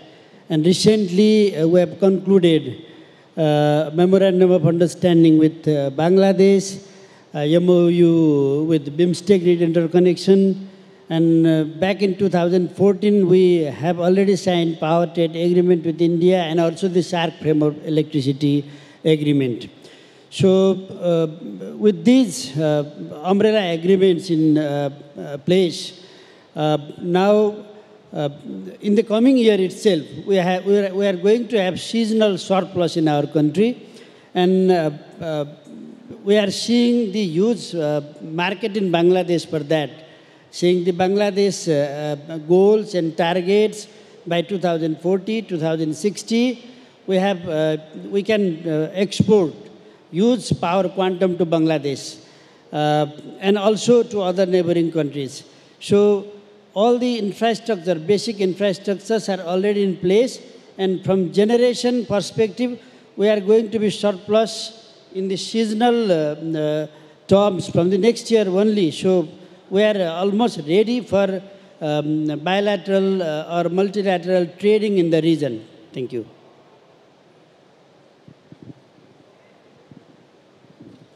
Thank you, Your Excellency. Now, Mr. Prakash, I'm coming to you. I mean, I have seen a 2015 Asian Development Bank working paper, basically in the title Cross-Border Power Trading in South Asia, the techno-economic rationale. While ADB has been quite involved in both SASEC and the greater GMS region, on that report, actually, I haven't seen much insights into what apparently have worked well for GMS region, because we know Laos and other countries have had their surplus exported to Thailand, China. So if I'd be a little interested that given that both are in Asia and ADB tends to be engaged with both the region quite actively, what in your opinion are some of the things South Asia can probably learn from the GMS experience, which for 30 years have been doing reasonably well and it's going up. So that will give us a cross-region insight, which I'm sure you'd be quite happy to share with us. Over to you. Thank you. I think that's a very good question. You know, ADB is associated with regional cooperation and integration. And one of our flagship area has been the Greater Mekong sub-region. GMS region was actually very disconnected. There was a lot of mistrust. There was almost lack of opportunity. But if you now look at this region, it's one of the fastest growing region. It has done well for itself. And it has actually been able to get to a stage where it can actually fend for itself. I mean, and the living examples would be countries like even Malaysia, Thailand, which have really benefited. And there's another region which I would like to mention, and that is called Central Asia Regional Economic Cooperation, or CAREC, which has also done quite well. And actually there, the lessons learned was, first is you need to build confidence amongst each other. The second is, as I said, your resources are only good when we use them optimally and we use them together. Now, it is a win-win situation for everybody, except that somebody may get a little bit more and somebody may get a little bit less, but you need the political will. And I think, as was mentioned by Mr. Tajul Islam, you know, the political will on the part of the various governments has really helped move the cooperation much more in this region. Second part is we also need to provide an enabling environment. And that is exactly like the kind of things we were talking about, the tariff structure, the wheeling charges, and other things. And given the kind of experience that the bank has, we can certainly help. The third part is also about the financing and always this question of who pays for what. For example, if you create an infrastructure in a country A, but country B benefits, is it really right for a country A to invest? That's the question.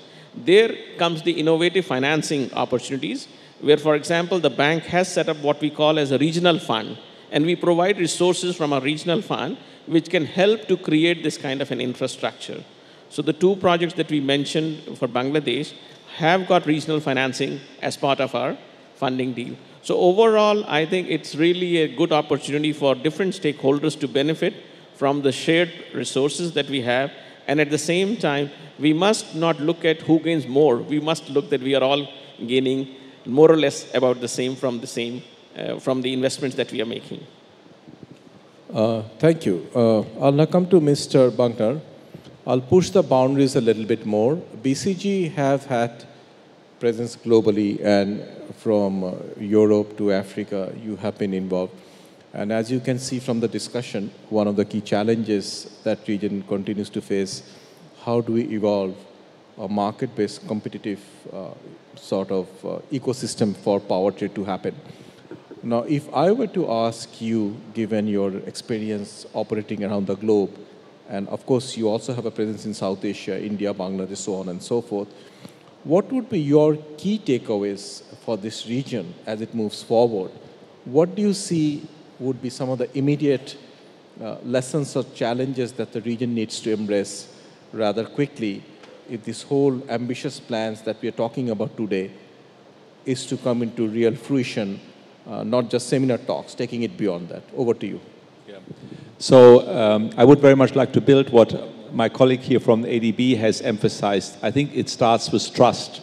If there is no trust, everybody tries to be self-sufficient and try to optimize himself or herself. And then there will be no cooperation and no transmission, no trading and so forth. So I think really being willing to say, you know, we work together and we do trust each other and we will deliver on our contracts no matter what the political disagreements may be. And I think a very good example has been between Russia and Europe on the gas deliveries, even in the coldest times of the Cold War. So Russia has always delivered. Now, there may have been, you know, expelling of diplomats from left to right and right to left, but I think the gas deliveries have always worked. And I think that is very important to ensure that, you know, whatever maybe the relationships between certain governments in the region are, you are, you know, honoring your contracts. So I think this is the key part. And now what we have been seeing is somebody coming in suddenly says, you know, I don't care about the past, I don't care about the contracts. And of course that creates real anxieties in many places. I mean, we see NAFTA being renegotiated, because somebody called it, you know, I think it's a bad deal. And so I think one of the key things is really building this trust, honoring contracts, no matter what the relationships are. And it's really has to do with really political relationships.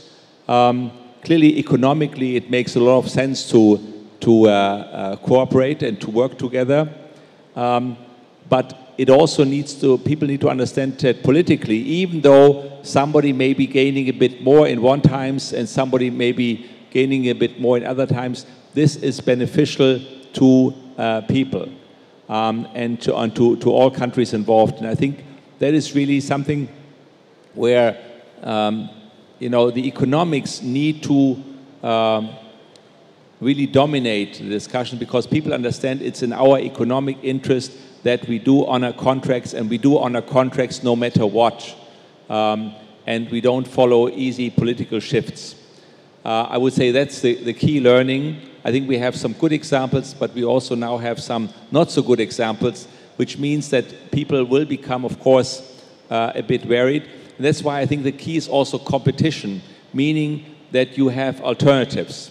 If you have only one-sided contracts, or you know, you have only one source of supply, you will be a bit nervous. If you have several supplies, several sides supplying you with good competition between them, I think then we have a real chance. And that's why I emphasized earlier on, you know, of course, to have good relationships with Nepal, with India, with Sri Lanka, Bhutan, but also not to neglect the Myanmar, China side, and maybe going even further to Southeast Asia, and making sure that there is an ample pool of suppliers and there is ample liquidity in the market. Thank you. Now, from a broader, let me go down a little bit on the nitty-gritties. Mr. Alamgir Kobir, you have been very much involved in many of the negotiations we have had with the neighboring countries' power trade, and you have led our delegation, so you have very on-the-spot experience. And one of the key things, and I know that you have enormous experience on power tariff pricing, and one of the key things that comes into regional trade is this two-pronged challenge. On one hand, most of us are developing countries, so there is the undeniable need for subsidizing energy access. On the other hand, that disrupts the market mechanism. So it's a tricky situation to how do you ensure, particularly in democracies, any elected government, one of the very important expectation of the electorate is uninterrupted access to affordable energy. On the other hand, you have this talk about cross-border trade, power market, let market play out, determine the price, and you have been in the middle of that uncomfortable situation. So if you'd care to share how in South Asia's case, so far we have been able to meet this dual challenge of making the power price driven by market mechanism. On the other hand, we can't deny the need of certain degree of subsidy going on to make power accessible to those who are on the marginal side of the society. Over to you. Thank you. Thank you, Mr. Morikasu. Yes, as I think almost all the panelists mentioned, that to go ahead with the regional connectivity and to access the cheaper resources, the political will is very, very important. If I recall, the initial discussions and negotiation, there is a lot of suspicion and a lot of confusion also, how the interest of the countries could be maintained and the countries could be benefited from these things, you know. So if I look in last 10 years, a lot of trust development works is done, and now the environment is much more enable, on this. But one thing everybody realized, I think now, that this is the thing which is inevitable for the interest of the people of all the countries in the region. So as you have rightly said, the pricing mechanism, the regulatory framework, the codes and standards, harmonization of all these things, and to have some kind of consensus and agreement on those things is a very fundamental thing, to achieve the desired goal of cooperation on this. But now I think this realization is very, very mature, and we are very optimistic that this will go ahead very quickly. There are some still, I think there are some could be misunderstanding, could be not realized in the proper way. Like if we want to import power from Nepal through agreement or some kind of thing, there is no other way, it need to cross Indian territory, So how this could be? So like President thought of, it could go through another Indian organization who will take the responsibility of transporting these things. Instead of that, which we dream for, there will be an open access mechanism giving the wheeling charge and other things. We could import from any other country through any other country's grid, So those kind of nitty-gritty things need to be finalized as quickly as possible. I hope Secretary Power knows better than me that how this progressed. Can I just, enter into the discussion?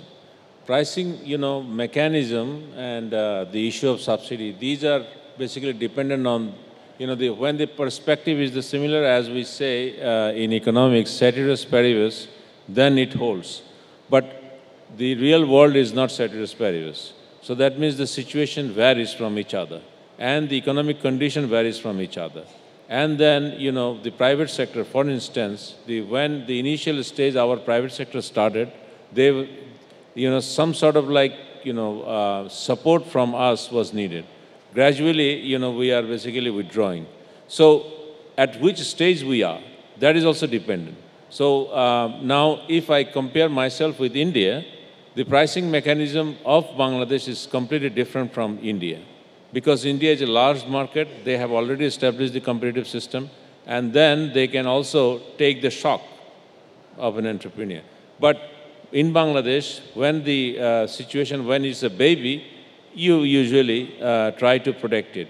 But whether protection is good, that's a whole different, argument. But the thing is that sometimes you need to nourish some situation which is different.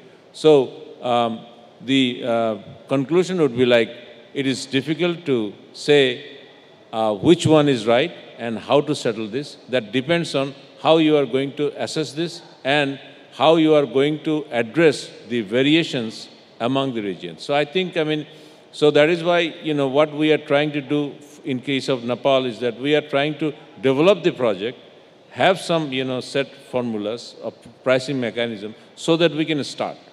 Now, once the whole market is opened up, then obviously we can go for a bidding process. There will be a competitive market. But initially, how can I establish a competitive market and getting the right price? Which one is right price is also difficult to assess at the moment. Thank you. No, thank you for stepping in. That makes the answer very wholesome, both of you combined. Now, I'll go to Mr. Parak now. Multilateral, taking liberty of the very free and frank discussion, multilateral development partners many a times have been criticized that stepping into a domain of the DMCs and in many corporatization price mechanism, giving advice which may not always have been very easy to deal with in a political spectrum. Now, I can understand for multilateral development partners, you have a board of governor, you are pushing for regional connectivity. And in those kind of situations where you see multiple countries coming together, complex political system, and even more complex trading regimes, from ADB's perspective, what kind of approach do you take? Do you leave it stand alone, that you leave to these, because you are providing the technical support, you are providing the project financing, so there is also stake in it for you as well. So what kind of approach would you take? Would you step back and say, fine, we have provided the technical support, we are providing the project funding, but we don't get involved in the, which actually doesn't happen. So this is a good forum to put you into some of the uncomfortable questions, which I am seeing you're taking with a big smile. So yes, free and frank, please. No, I think regional projects are complex. That goes without saying. Having said that, as I said, ADB is a Bank of Asia, and Asians collaborate very closely. And if you know Southeast Asia, and particularly Japan, it is all about building trust. It's also about sitting together and talking to each other. The minute you start sitting together and talking to each other in a room, ice is broken. First time you will see a lot of discomfort, people probably shouting at each other, but I can promise you, after 3, 4, 5 meetings, they start talking sensible things. And ultimately, one thing is very important, and I think I need to really go back. Opportunity cost of capital is very important. You don't do it today, you will suffer. The railways that Bangladesh enjoys today was built in 1862. 1862, you're still enjoying the benefits of what Britishers built for you. If you don't do it today, your children, grandchildren, and great-grandchildren are going to suffer. So from ADB's perspective, I think our job is really to make it an enabling environment, facilitate discussion, facilitate cooperation. We do regional projects. We do national projects that have regional implications, and in the end, they connect each other and they deliver the goods. Thank you. Now, let's be a little futuristic, and I'm coming back to Mr. Hans Paul Bugner. Fourth Industrial Revolution is kicking in, and a lot of things are happening. Artificial intelligence, robotics, and digitalization. And one of the things that's going to happen is also the grid development management is expected to take a quantum leap. BCG also has a core dedicated resource committed to looking into technology, future, how it's going to shape the landscape, socially, economically, so on and so forth. So taking advantage of BCG's knowledge pool, how would you see the FIR and the digital transformation may in ways positively contribute to the regional power trade mechanism? I think that would be very helpful for those sitting here, because many of them are in the government, in the regulation, policy making. Over to you. Yeah. Well, clearly, data analytics, technology, artificial intelligence, whatever term you want to use, will have a massive impact on the efficiency and the sustainability also in the power and energy sector. We are working with big power plants on optimizing their running, of really bringing efficiency, reducing downtime, increasing yield. Whatever type of power plant this is, we do the same in oil and gas production, in refineries, in cement plants, everything where energy is being produced and energy is being consumed. And it is amazing what kind of savings you can achieve. And the savings are not by saying we do this with our people. Of course we use people, but above all we use the data, we use the analytics to better run these operations, and to also make sure that there is less loss of power, energy, there's less leakage. We have today the information, we just have to use it. And so what we can see is efficiency going up between 10, 30, in some very bad situations also by 40 and 50% and more.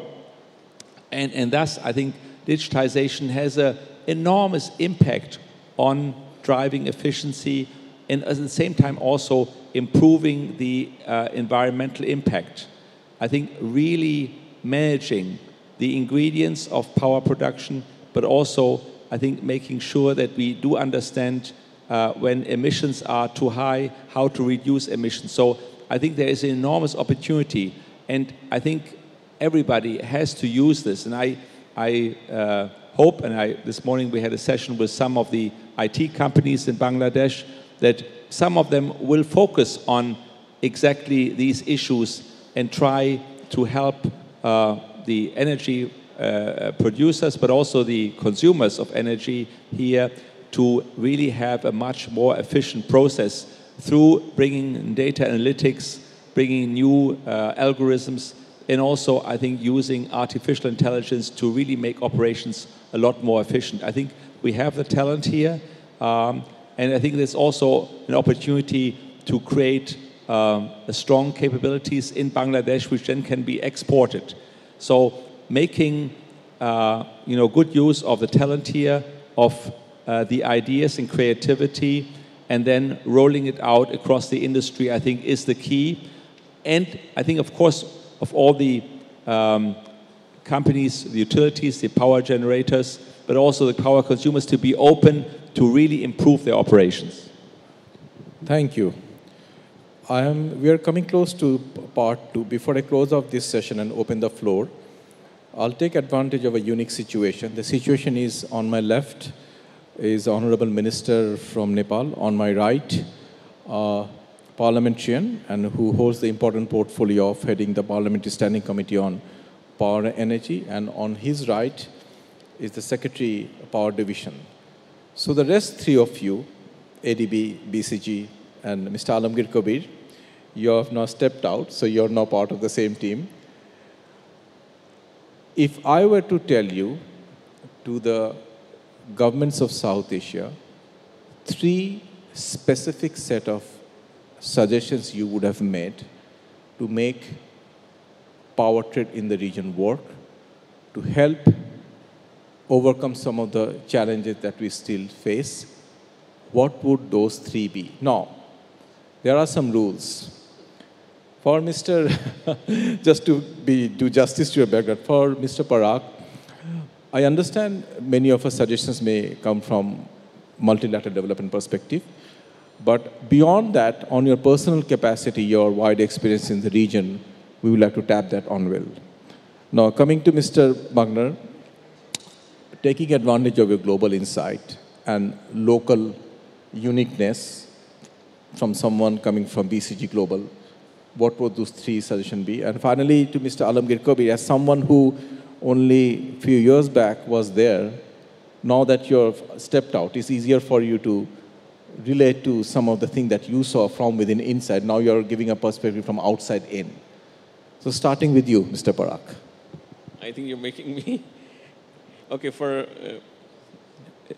from my personal perspective, I think the one thing that I would really want is about the disruptive technologies. I think disruptive technologies are really going to change our world, and they will change it for the better. So that's my point number 1. Number 2, the procurement systems that are being used in this area, in this region, are outdated. You must bring in quality and value for money in the procurement systems. And third, human capital development. Without really investing in your people to really who can manage, and like what he mentioned, it's not just about the supply side, but it's also the demand side, and it's how you do the metering and how do you really change the attitude of the people that they have to pay for what they are actually using. So those would be my 3 suggestions as an outsider. Very specific. Thank you so much. Well, rather than repeating what you said, and I think you already brought in the key issues. You have to give 3 unique insights. I think I would go back to what you said earlier. I think for the countries and the companies to sit together and to define joint priorities, and then to really make them work in a very persistent and systematic way, I think is the key part. And I think, having some quick wins at the beginning, maybe some transmission lines which take just maybe a year or 1.5 to build and to start working together as maybe a second point. And then the third point is to really lay out the longer term plans and priorities and how to make them work.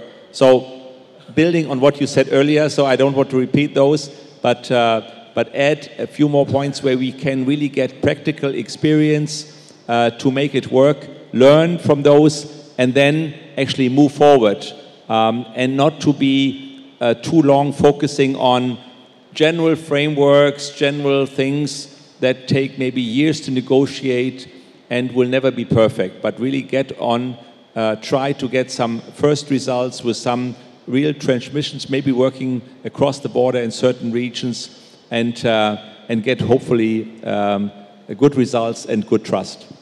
Lovely. 3.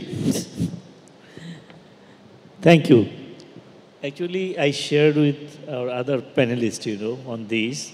Especially, I want to focus a little bit on which our ADB friends was telling, the opportunity, to avail the opportunity at the right time, If I recall that in 2010-11, when we went for expensive power, there was a lot of criticism, that we are going this thing, which will exhaust all our foreign currency reserve and all other things. But we had our own in-house studies on the cost of unserved energy, And it comes a very astonishing figure that the cost of unserved energy is about 4 times more at that time the then expensive power, And that's why we jumped to that. And I think we availed that opportunity very efficiently, and which gives a very good dividend in industrial productions, in agricultural production, which makes up at this stage from at that time, if I recall, about 7-8 billion foreign exchange reserve, and now we have more than 33 billion foreign exchange reserve after spending so much money on imported fuel and all other things, So this is a very, very important thing. But another thing I want to emphasize is that, especially for the regional, cooperation and power trading and other things, I should not say a hard hand, but there should be some kind of regulatory frameworks, to be established, and harmonization of the codes and standards. Because otherwise, which we saw in many places, it creates a chaos, and also very much misunderstanding and another thing. And also the pricing signal sort of thing, the subsidy and other thing, they are also need to be very much cautious. As our Honorable Prime Minister is telling that gradually the subsidy will be taken out, because there should be a right signal of pricing so that the people can adjust their behavior on energy consumptions, But for the poorer people, there should be a direct subsidy mechanism should be established so that they could be benefited. Not that all the richer people also benefited indirectly, So those are very, very important thing to me, to go ahead with these things. Thank you. Now is the final part. I would like to open the thing to the floor.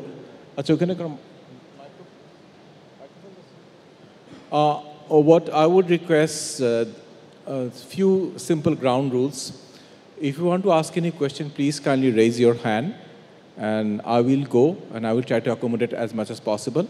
Since not much time is left, I have to set some simple ground rules. People sitting on my right and left are quite experienced, seasons in their own areas. So please do not waste time on telling things that they already know. So please do not give a big background to your question. Please be specific what you have to ask, and please finish your question within 1 minute so that the panelists have an opportunity to answer. And given the option, I would like to accommodate as many questions as possible, but we are running short of time. And I would also request the panelists to be equally precise in their answers. So if you have any question, please kindly raise your hand. And please rise and briefly introduce yourself, your name, who you are representing, and very poignant questions. So if anybody in the audience would like to any question, please kindly raise your hand.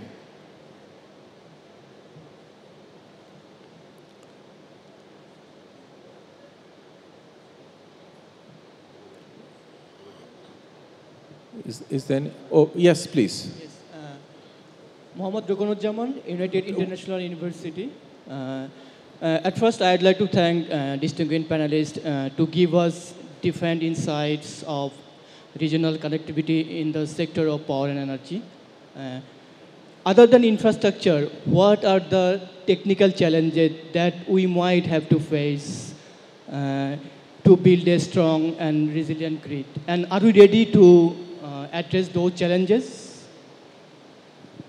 I think Mr. Kaukas probably, you heard his question. Koibra, you can also step in.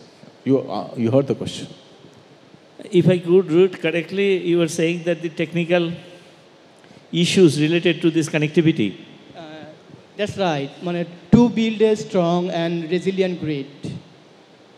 Still, I can follow, Actually, on the technical part, as we were saying, that the harmonization of codes and standards, That's right. need to be established, Because when we will exchange power, the parameters, quality, which already your friends was mentioning, there should be a match, Otherwise, there will be a system imbalance and there could be sometimes disasters also, So that need to be, established on the technical part, which I think. And other the studies need to be done.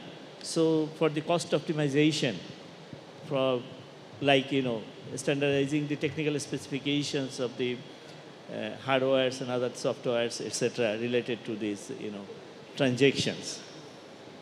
So those need to be established. Any more? Thank you. Yes, please.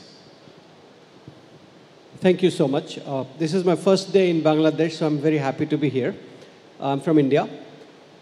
Question is to... Would you please tell your name and if you're representing an institution? Sure. My name is Amanullah, and I'm from PricewaterhouseCoopers, India, PwC, India. Okay. The question is to the Honorable Minister, the Chairman as well as the Secretary, is what is your long-term plan of having self-sufficient power sector where you don't have to really depend on any external sources of power in the long run, maybe midterm or long run? What is your vision? What is your plan of having Bangladesh be self-sufficient in power? Thank you.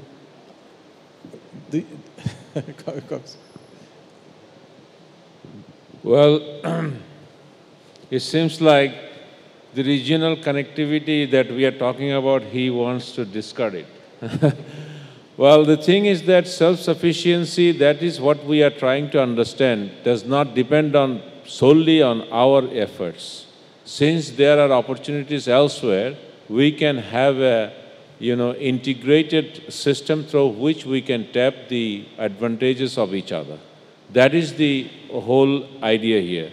And self-sufficiency, if you mean that, I have to have everything in my backyard, probably this is something we are trying to get out of it. But if you mean that self-sufficiency means the integration, then obviously that is what we are trying to get, establish here. You see, obviously we have a long-term vision, as you can find in our website, that we have a power system master plan targeting until 2041.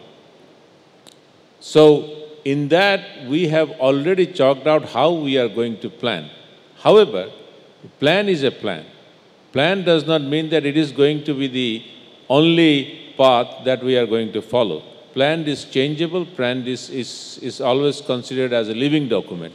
So we have basically also identified in our power system master plan that we are going to review the master plan at least once after 2 years. So that means, the structure that we have proposed in our master plan, it is not going to be the same if, some of the fundamental assumptions and realities change. However, we have already chalked out a long-term vision where what is going to be the, fuel mix and what is going to be the transmission linkages and distribution linkages, and at the same time, how we are going to implement it. Thank you. Sir, just one follow-up. No supplementary question. I have to give everybody. All right. The gentleman on the back, please. My name is Sadrul Hassan. I am a journalist. And actually, I have been following this sector for the last 25 years. And I have been hearing this kind of discussion for the last 25 years that there is a huge opportunity for regional power sharing, regional trade, but everything is being done on the basis of bilateral basis. Nothing is being done on the regional basis. Bangladesh-India agreement was signed on bilateral basis. Bangladesh-Nepal is already signed on bilateral basis. And also with the Bhutan, it might be bilateral basis. Nothing is taking any shape on regional basis. Actually, what are the actual barriers? It's political mindset or technological disadvantage or the funding. Can you please explain? Thank you.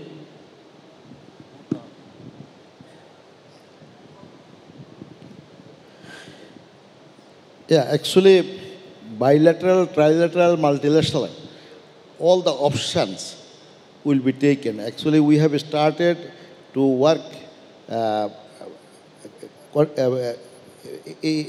with the same vision. But actually, I think we have all the experts have delivered their opinion that actually political consensus is very important. So this consensus already been made. So nowadays, actually, Bangladesh with the Bhutan, Nepal, and India.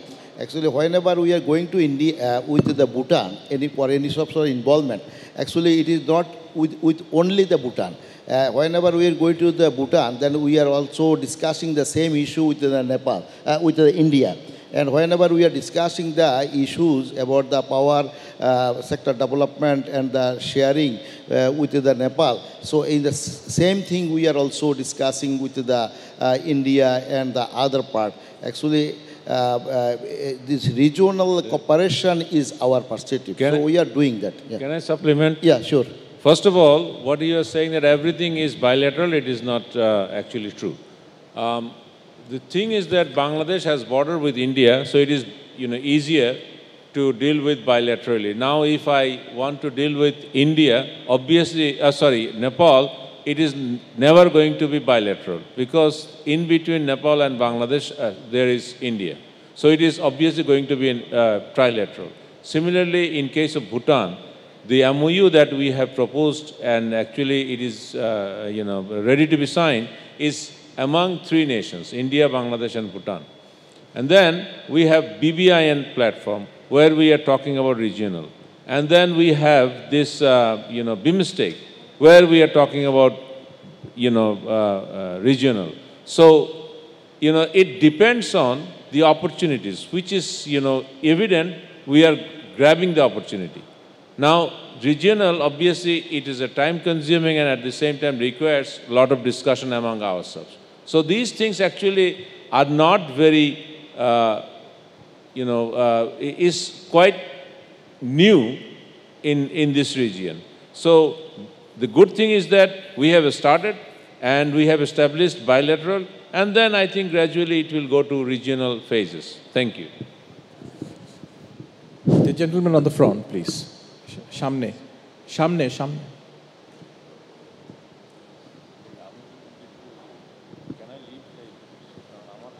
Thank you. I'm not going to ask questions, but I want to propose something to panelists from Bangladesh. We are hearing today that Bangladesh is surplus in winter season and deficit in dry season. Can you speak a little louder? Yes. Bangladesh is surplus in winter season and deficit in wet season. And Nepal is just opposite.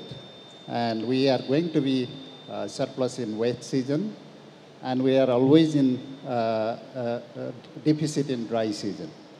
And Nepal is already connected to India through 400 kV line. That capacity is almost 1,000 megawatt. And Bangladesh is also connected to India. The question, please, the question. And it is almost 1,000 megawatt. I'm coming to question. So this complementarity is very good for having energy banking. Can we have energy banking in short term with Bangladesh and Nepal that will initiate trading across the border of the regional trading? Thank you. I mean, if I understand you correctly, you're saying taking a note of the seasonal fluctuations where we can have energy banking, dry season. I think you can show, this is one of the cases you may share some insight to this gentleman, please. I don't think it's about banking. It's really about getting into an agreement where you could use surplus from one country to another, and also you could use when you have the deficit. I think that's your question, right? So again, on that part, I think what was mentioned by the Honorable Secretary and also by the Honorable Chairman, this is something that has to be, finalized within the three partners. Of course, ADB as a honest broker is more than happy to work. And I would like to just inform that a lot of progress actually has been made. May not be on the power side that you have seen physically, but we already have signed the motor vehicle agreement between Nepal, India, and Bangladesh. So definitely things are moving, and they should move in the next couple of years to come. Last question. I really have to wrap it up. The lady on the front. Please make it very short and precise.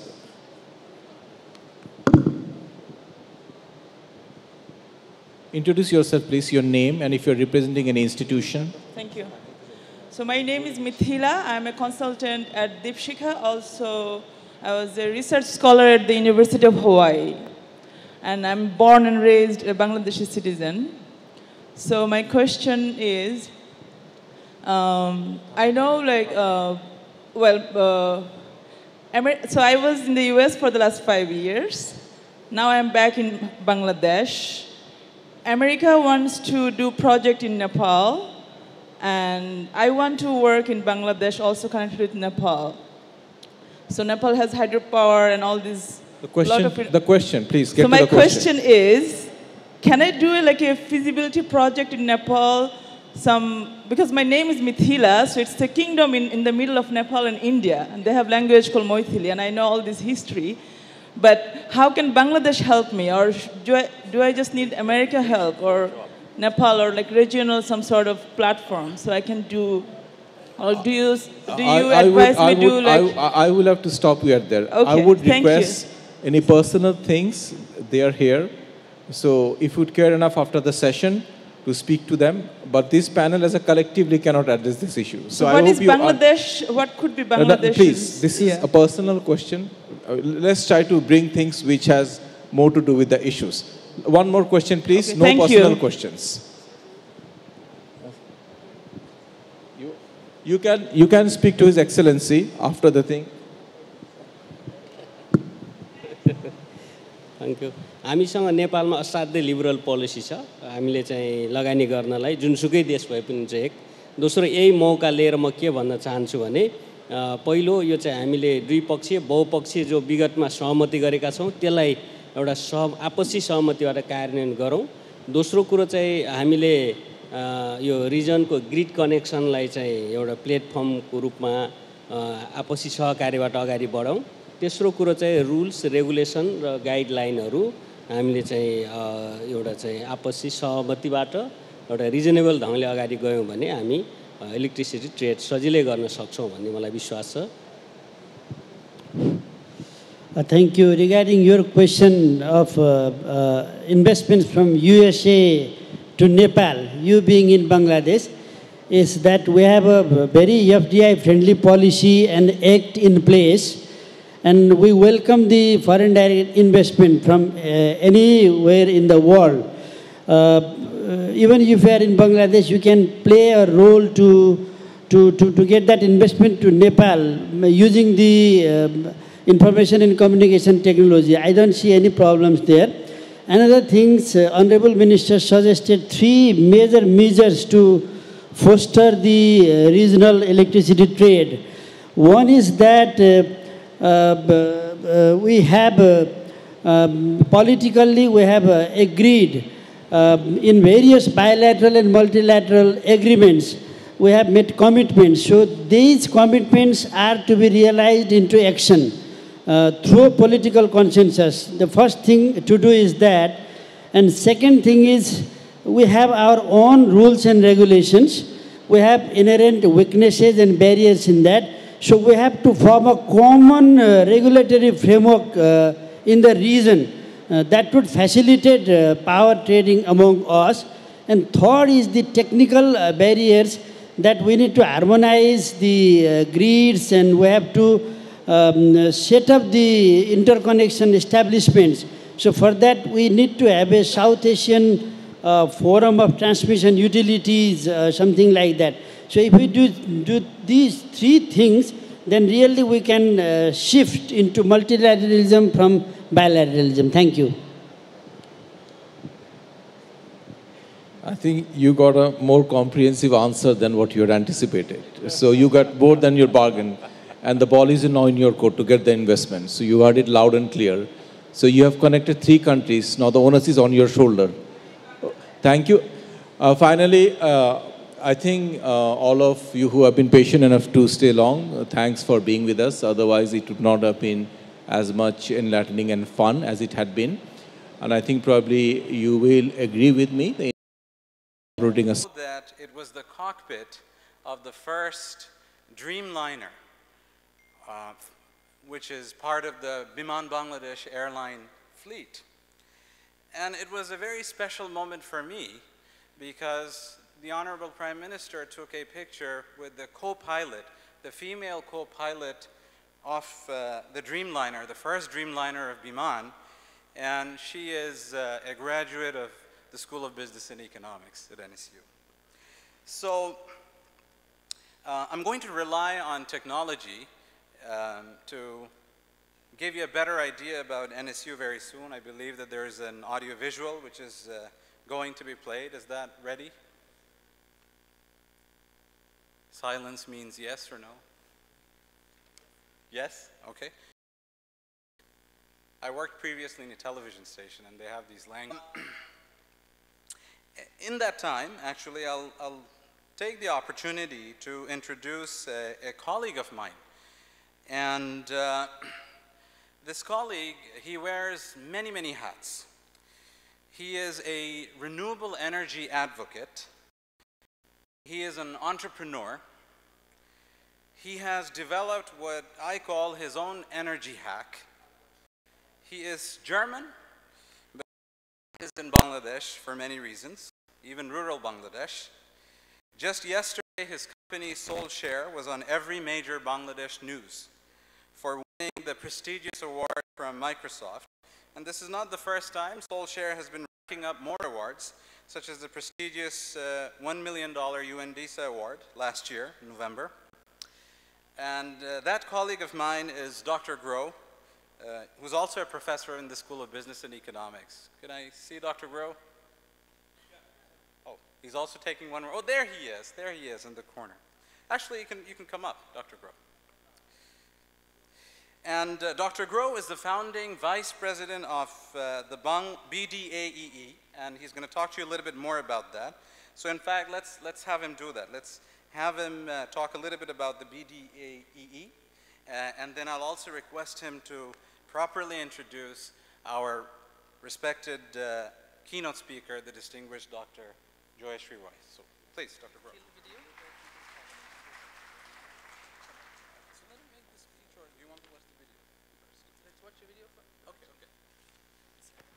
All right, Mohammed is our tech guy for today.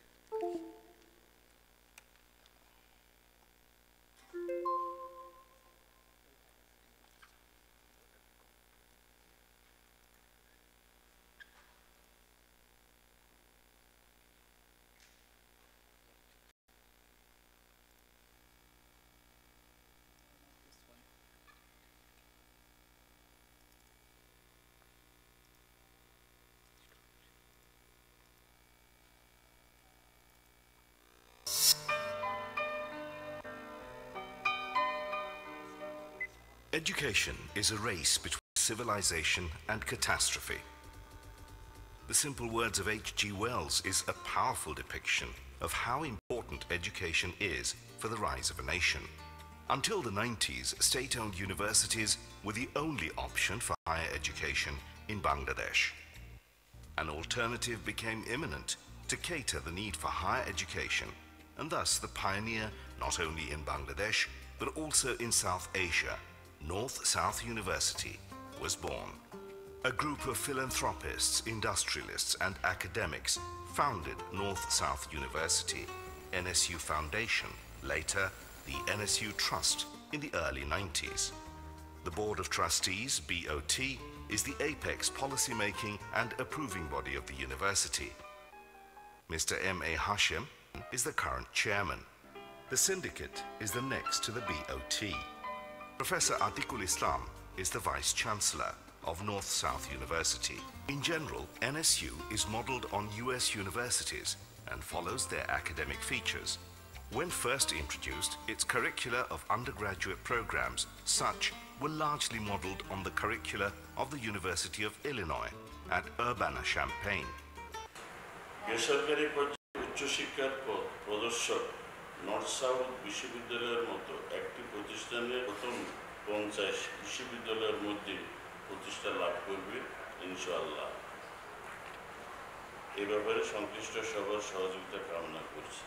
University offers 35 undergraduate and graduate programs from its 16 departments under the School of Business and Economics, School of Humanities and Social Sciences, School of Engineering and Physical Sciences, and School of Health and Life Sciences. Currently, the university has over 20,000 students on its roll.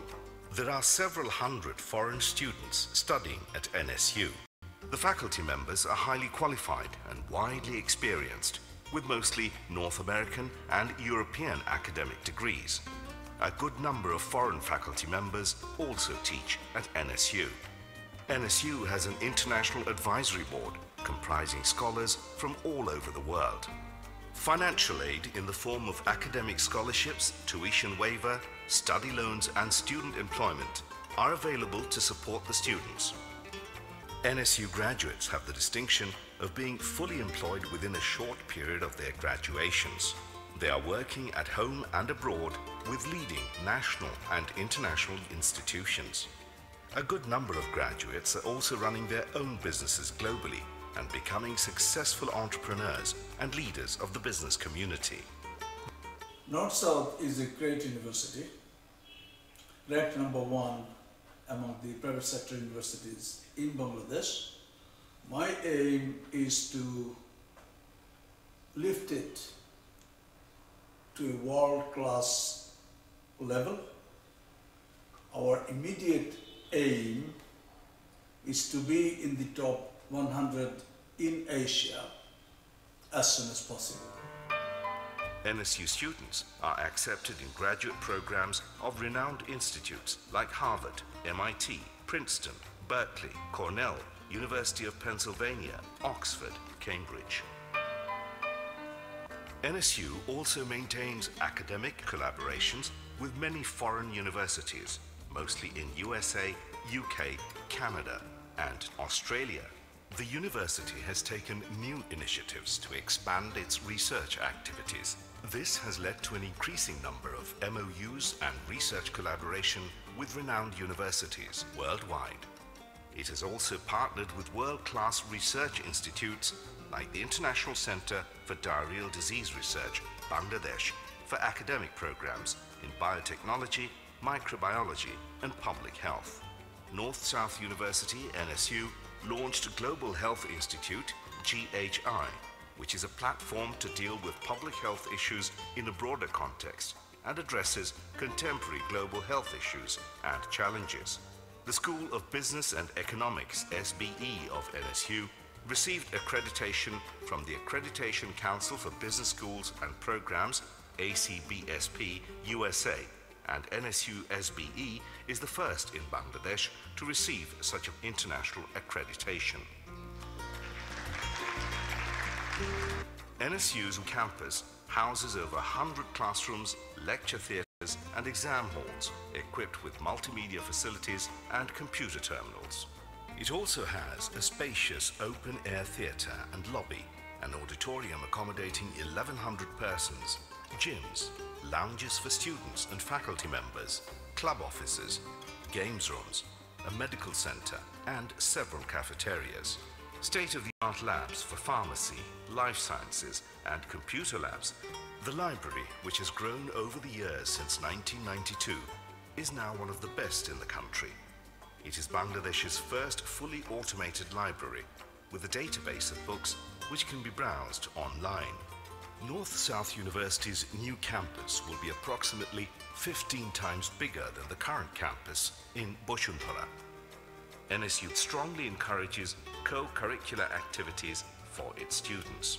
It has created opportunities for students through club activities to flourish their talents in as many ways they can.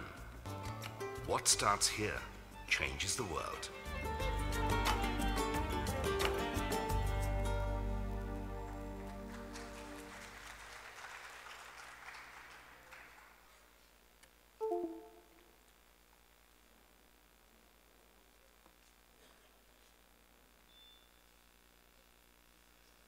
Dr. Choshashri Roy, Bangabandhu Chair Professor AIT, Mr. Arif Mahi, brain behind this event and representative of the Ministry of Power, Dr. Chiu Asan, Pro-VC designated, North-South University, Dr. Mahbub Rahman, Dean SPE, thank you very much for these kind and exaggerating words.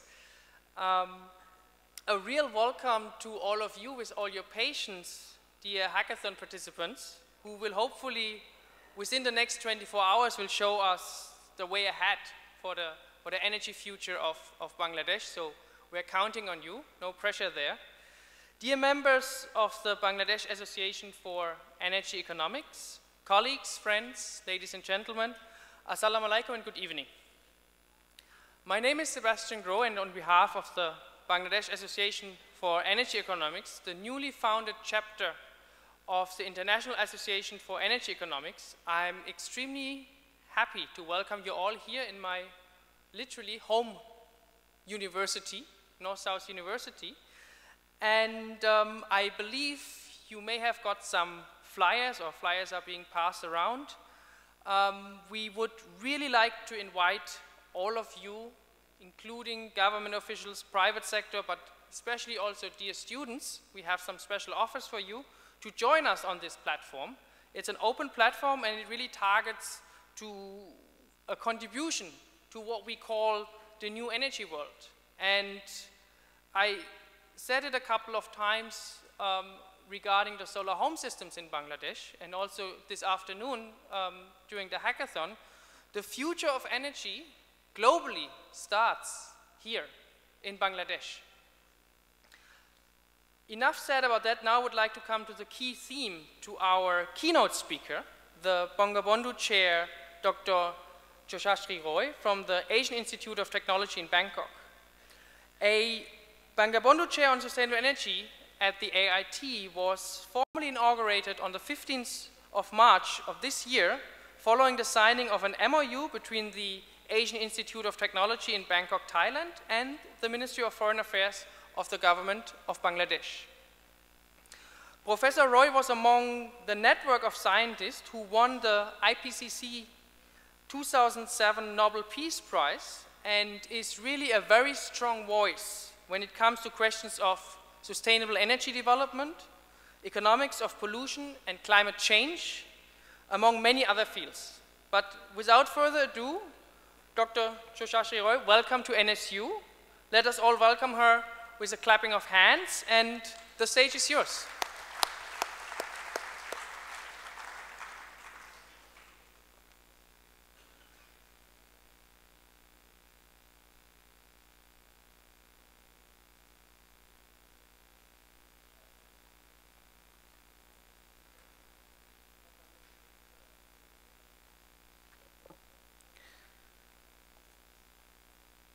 Good evening to everybody, and I really want to thank the organizers for giving me this opportunity to be here and to have a dialogue with you all. And especially, I think this is a more important one because here I find the students are the major audience, so which is always inspiring to us because you are the future. So you are the inspirations for all of us. And whenever I have seen when the students function the best, so when I ask my students, do you think you can really do this? If you challenge them, they come up with the answer. They show us the opportunities. So if we look into that perspective, then I think the whole humanity is now facing a number of challenges. And if you, I mean, we all know different challenges every day, what we are facing. But if you look at the challenges which are in the discussion in the public forum globally as well as locally, are that if I take some of the global thinking, then I would say that Intergovernmental Panel on Climate Change, IPCC, opens up the challenge that if humanity, through their action, has destabilized the climate system, then the question is, or challenge to the humanity is, can we stabilize it to the pre-industrial level of climate parameters by the turn of the century? So this is a major challenge which IPCC is focusing on. If you look into the Paris Agreement, whole world wants to know from the scientists whether it is possible to stabilize the climate system in such a way so that it stabilizes at a temperature level of 1.5 by the turn of the century. If you look into the other challenges which the whole world is asking is, yes, it is just not the only problem or only challenge which humanity is facing. So there are multiple challenges. And what are these challenges? So if you look into the Sustainable Development Goals, then it says that in the long run, we all need to have a better life. But can this happen step by step? And can we set our goals which we can achieve by different steps and in different time periods so that in the longer run, we do not stray around. Rather, we take a path which gives a sustainable solution at the end for the humanity. So if you look into the Future Earth or Rockstern's, if you listen to his TED Talk, you will see that they have come up with 9 major challenges which the humanity is to solve. So really what matters, I think, last century was a great time for, great challenges for humanity. We saw First World War, we saw Second World War, but we also saw all the solutions which humanity has done. Wonderful solutions in terms of, if you think in 50s, how we solved our problems and we came up with the computer age. And as we came up with the computer age, last century was the century of IT, information technology. And if you think this century, then this century is a question for what are the environmental technologies? And what are these environmental technologies, how can it solve? So if you saw, in last century, everybody used to go for IT jobs. then this century is talking about, can we talk of environmental technology jobs? And following to these will be the artificial intelligence technology. So we need to see that the technological revolution, which are trying to resolve the humanity's problems, but how, when we are going to change very fast, how the society also moves with this, how the society also accepts this. So really the question is, if we have to achieve the humanity's goal of climate stabilization, if we have to achieve the sustainable development goals by 2030, and 2030 is just around the corner, 1 decade.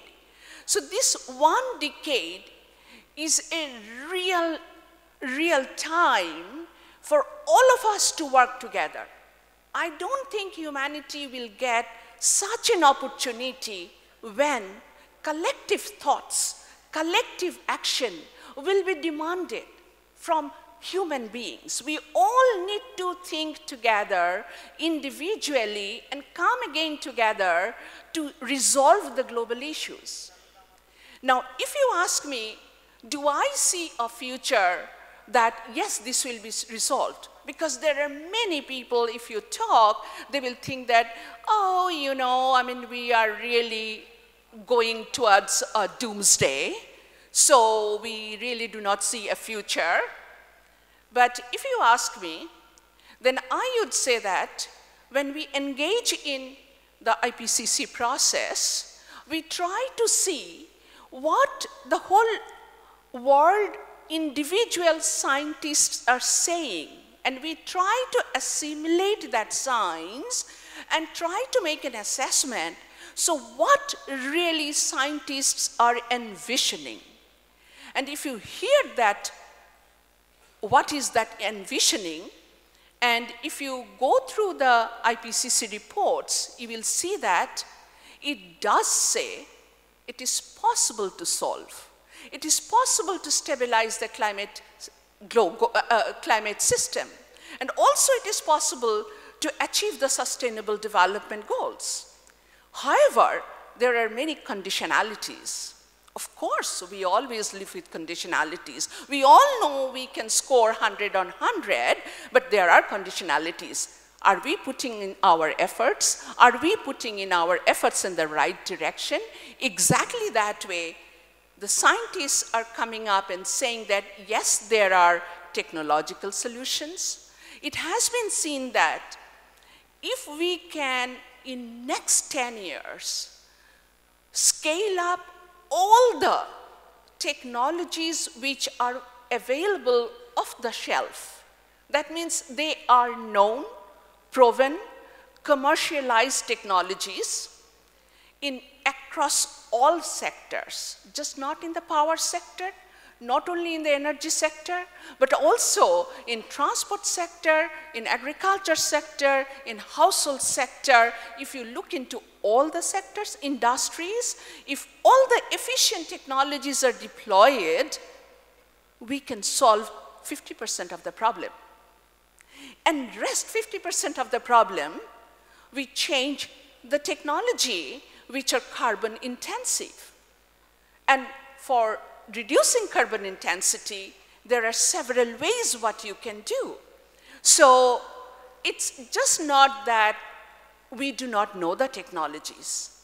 What we need to do is technology adoption. Most of the time, we start thinking that how we can invent new technologies, but we do not see round the corner there are many technologies available which can only be scaled up, which can be adopted, and everybody can participate in that. And also what we can actually do is, if we do this scale up across all sectors and by all the stakeholders, then there will be more job creation, and there will be more economic growth and more new economic activity which are going to come up. So really the question is, what are these new economic activities? What are these new technological innovations and what are the social innovation through policy making that we need to introduce to solve these bigger challenges. And science tells, scientists say, all the evidences exist, the problems are solvable. So with this very positive tone, what we need to understand is that the real question is, in climate change we say, can we solve adaptation and mitigation together? The question is yes, it is possible. And there are solutions which are said that how you can solve the mitigation and adaptation together. The other question which is coming up is that, can there be triple win? What is this triple win? Can we solve adaptation, mitigation, and sustainable development to all three together? Yes, there are possibilities. So we really need to look into these aspects and try to see locally what are these solutions which can give this triple win.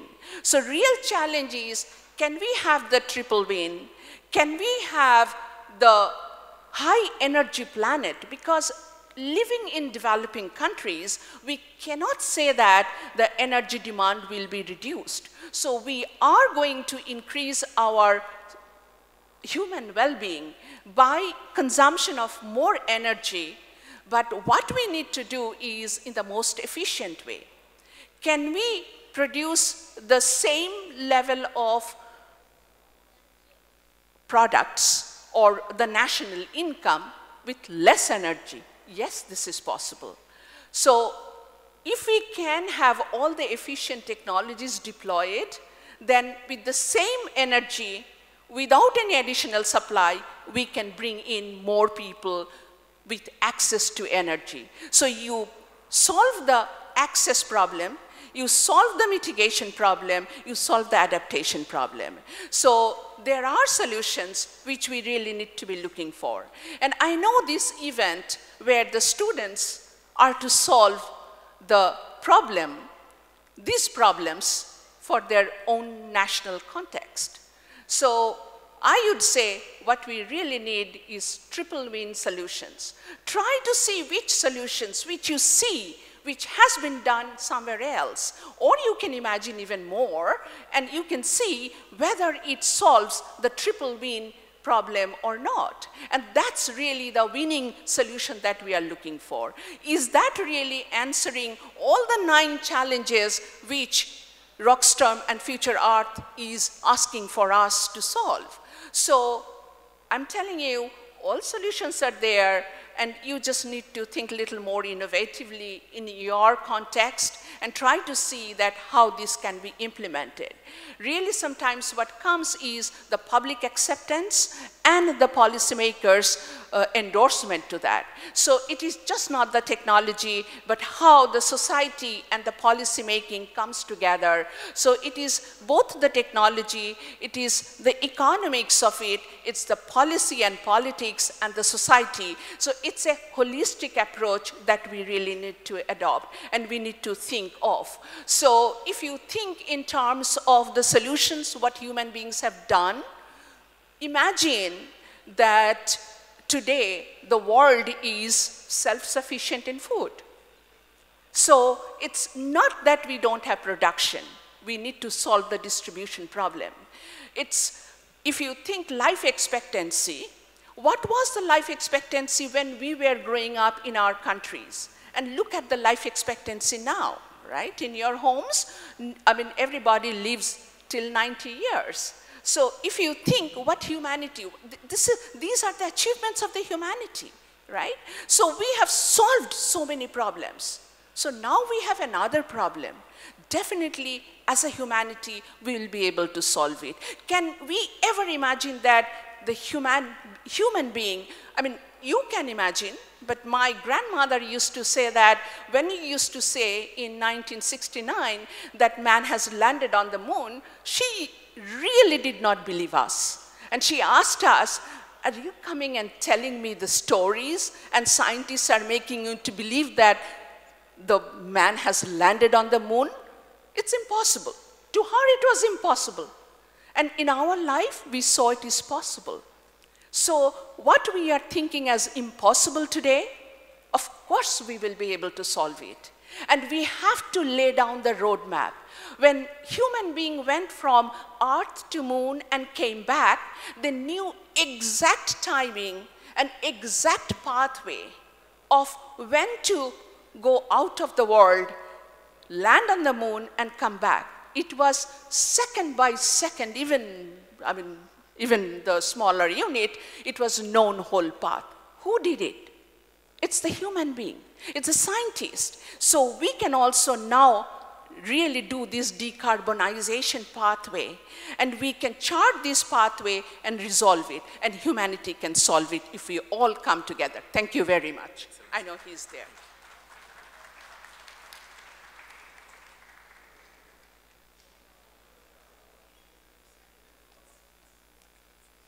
So nice.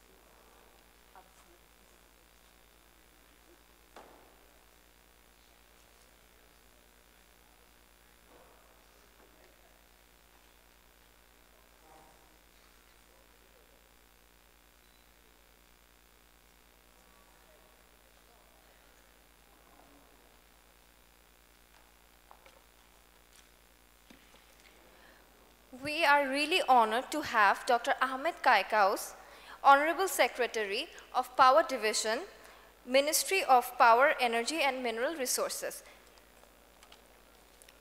Today we are hosting Power and Energy Hackathon as a key part of the Power and Energy Week. So, before going to speak on Power and Energy Hackathon, let's have a look on Power and Energy Week's theme song.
Now let's see how was our last year's hackathon.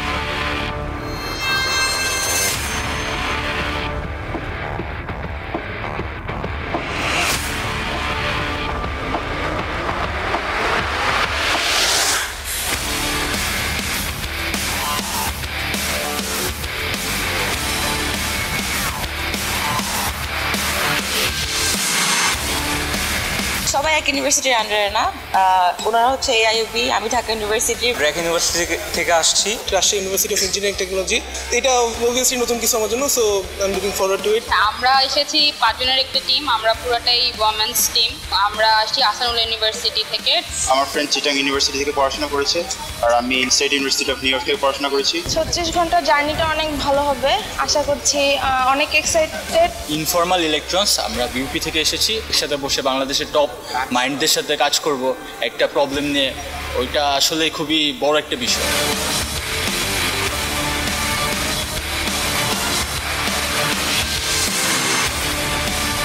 আমাদের প্রজেক্টটা হলো high Tide এবং লো Tide থেকে electricity generate করা।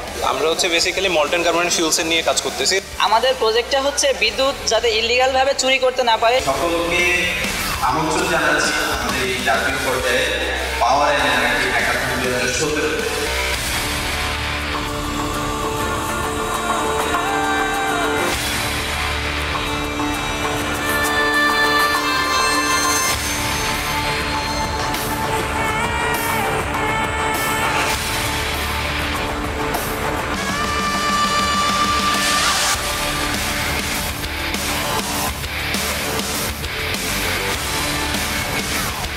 এই বাংলাদেশ তৈরি হবে তোমাদের হাতে। আগামী বাংলাদেশে যে স্বপ্ন আমাদের মাননীয় প্রধানমন্ত্রী শেখ হাসিনা দেখাচ্ছে, আমাদের জাতির পিতা বঙ্গবন্ধু যে সোনার বাংলাদেশের স্বপ্ন দেখেছে, সেই বাংলাদেশে কিন্তু আগামী দিনে ভারত লক্ষ্য।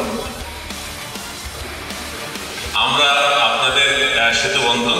আজকে বঙ্গবন্ধু কত খুশি হতেন তোমাদের হ্যাকাথনে, উনি আনন্দিত হতেন এটা দেখে।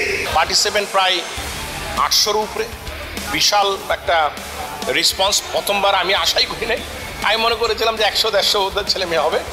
রাজশাহী থেকে আসছে, রংপুর থেকে আসছে, চিটাং থেকে আসছে। আসলে আজকের অনুষ্ঠানের পূর্বে হ্যাকাথন শব্দটি যেমন আমার কাছে নতুন ছিল, এই ইভেন্টটিও একেবারে আমার কাছে নতুন। কিন্তু আজকে সকালে আমি এই ভেন্যুতে ঢুকে গিয়েই আমার সম্পূর্ণ অনুভূতি পাল্টে গেল। প্রত্যেকেই তার মতো করে তার আইডিয়াটা যাতে লুকিয়ে না রাখে, তার সম্ভাবনাটাকে জানান দিক, প্রকাশ করুক, এবং আমাদের সকলের প্রকাশিত সম্ভাবনাগুলিকে একত্রিত করেই আমরা যে দিন বদলের স্বপ্ন দেখি সেই দিনটাকে বদলে ফেলব। তো দেখা যাচ্ছে যে সামান্য সুযোগের অপেক্ষায় এরা, এই সুযোগটা যদি আমরা করে দিতে পারি, কোথাও যেন একটা কানেক্টিভিটি তারা চাচ্ছে, কানেক্টিভিটিটা যদি আমরা সংযোগটা করিয়ে দিতে পারি, ধরিয়ে দিতে পারি, আমাদের কাজটাই হলো power and energy hackathon gonna get some top-notch solutions out of it. বিভিন্ন বিশ্ববিদ্যালয় এবং বিভিন্ন ক্যাম্পাসে আমরা প্রচারণা চালিয়েছি। দেখেছি কিভাবে দেশের ইয়াং ইনোভেটররা পাওয়ার সেক্টরের নতুন নতুন ইনোভেটিভ আইডিয়া নিয়ে দেশের আনাচে কানাচে ছড়িয়ে আছে।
Now I would like to invite Professor Dr. G.U. Ahsan, Pro Vice Chancellor of North-South University on the stage.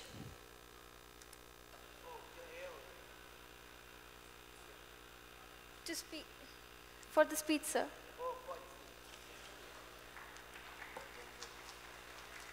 Thank you very much.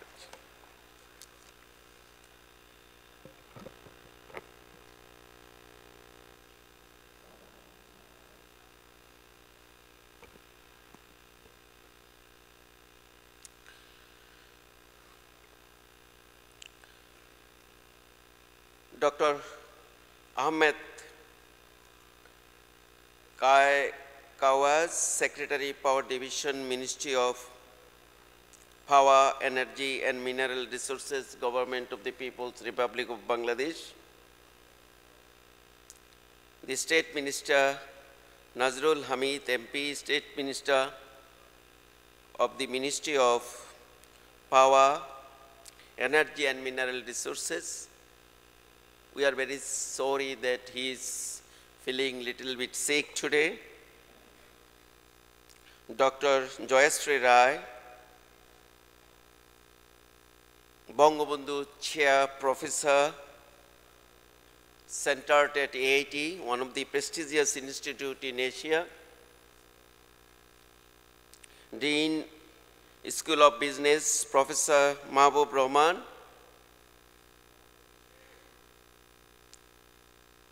Dr. Go, so wonderful researcher, connecting us so many international prestigious institutions.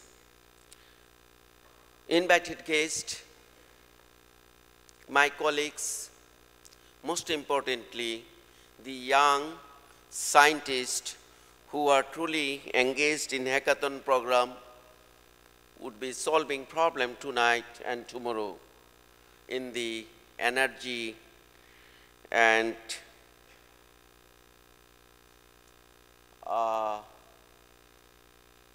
electricity sector. Digital and print medias, invited guests, ladies and gentlemen, Assalamu alaikum. Very good evening to all of you. Today North-South University is extremely delighted having wonderful person from the 20 universities, 20 top universities of our country, and also the important leader in the energy sector sitting here today, respected Secretary, Dr. Ahmed, and also our keynote speaker today. I just talk a sweet Bengali word with her. Before I didn't know she can speak so nice Bengali. So for all of them, a big round of applause first of all. North-South University is first private university and recognized as a center of excellence around the world for higher education, recently for research, particularly publishing in the high impact journal worldwide, from Genome Research Institute, from School of Business, from Economic Research Platform, from NSO Climate Research and Global Health Institute, and many center of excellence from the talented faculty members. You have seen in the videos that the vision of the those who founded this university, we call them founding father, the trustees. We have the only vision is to create high quality, enlightened person from this university who will search and discover new knowledge, ideas and technologies, and utilizing those technologies, ideas or knowledge for improving our situation, particularly not only in the sector of power and energy, in every sector, and current government undoubtedly proved that within the decades, lot of changes. In the morning, in the inauguration program, I have seen and I have learned lot of the developments actually. And practically all of us can truly feel, those who are staying in the city and urban areas, that electricity suffering was so severe, so problematic that nobody can concentrate in their works. And that was for last 5 years. I cannot feel any time that electricity was off. Sometimes in this university or in my residence, we cannot understand the electricity is missing. And because of that sustained power supply, the all other sector, particularly growth in the education and research sector, is uninterrupted. So we are creating enlightening people like you who are leading national, international organizations worldwide and inside our country. So let us give a big round of applause to the government representative sitting here, our secretary, great leader. I just watched and listened his speech in the morning. It was so simple word he used to demonstrate the achievements so clearly. I think the foreign delegates, particularly the ambassadors and development partners, you know, looking to their faces, I recognized they perceived it 100%. So clear. He will be speaking today. So my responsibility today, working as a Vice Chancellor in charge, that we are delighted have all of you with us today. And tonight and tomorrow you will be working with the huge challenge. You see, problem searching and problem solving is not that easy job. You cannot sleep definitely today. I don't know how you will pass. I am really praying for you that tomorrow you will be come up with the new solution and innovation that could be very useful for our country. So that is our expectation. Feel like is your own institution. Any support required, we put our volunteers and support service. Director YNM, please, could you please stand up? He is Colonel Jia. Big hands for him. He promised with me he will be providing you uninterrupted service with a big setup of personnel. And Director IT, please, don't hide yourself.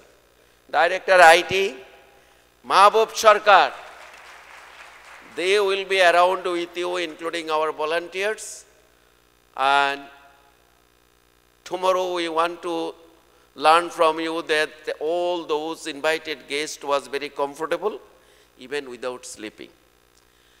So don't worry, you will come up with the better solution tomorrow.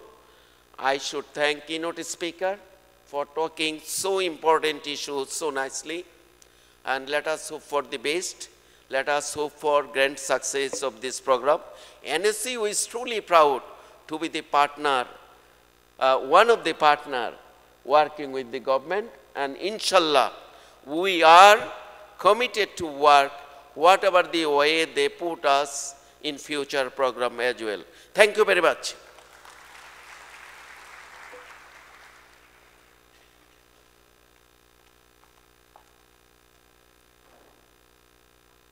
Now I would like to call our chief guest, Dr. Ahmed Kaikaus, Honorable Secretary of Power Division, Ministry of Power and Energy and Mineral Resources, to give his valuable and inspiring speech.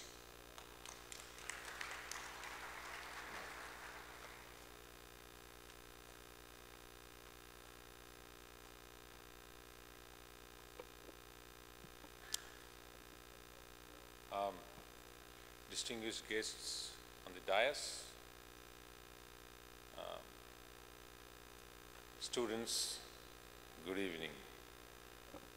Well, first of all, I would like to protest in a sense that I see everybody is Bangladeshi and I believe you can understand Bangla. And even the guest is also Bengali. However, nobody is speaking in Bangla. Well, I will speak in English too, because otherwise you will consider that civil servants cannot speak in English. That is why they are not, saying anything. So I will prove myself that yes, I can.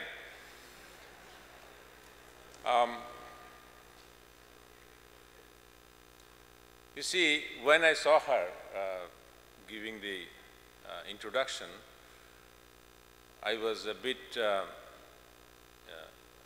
emotional or moved in a sense that I wish my daughter was here because, but unfortunately she decided to study abroad. That's a failure in my case, but I wish she could also participate here. But so I am happy that you guys are here today.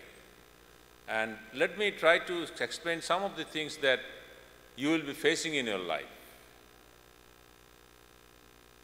I don't know why, for a very long time,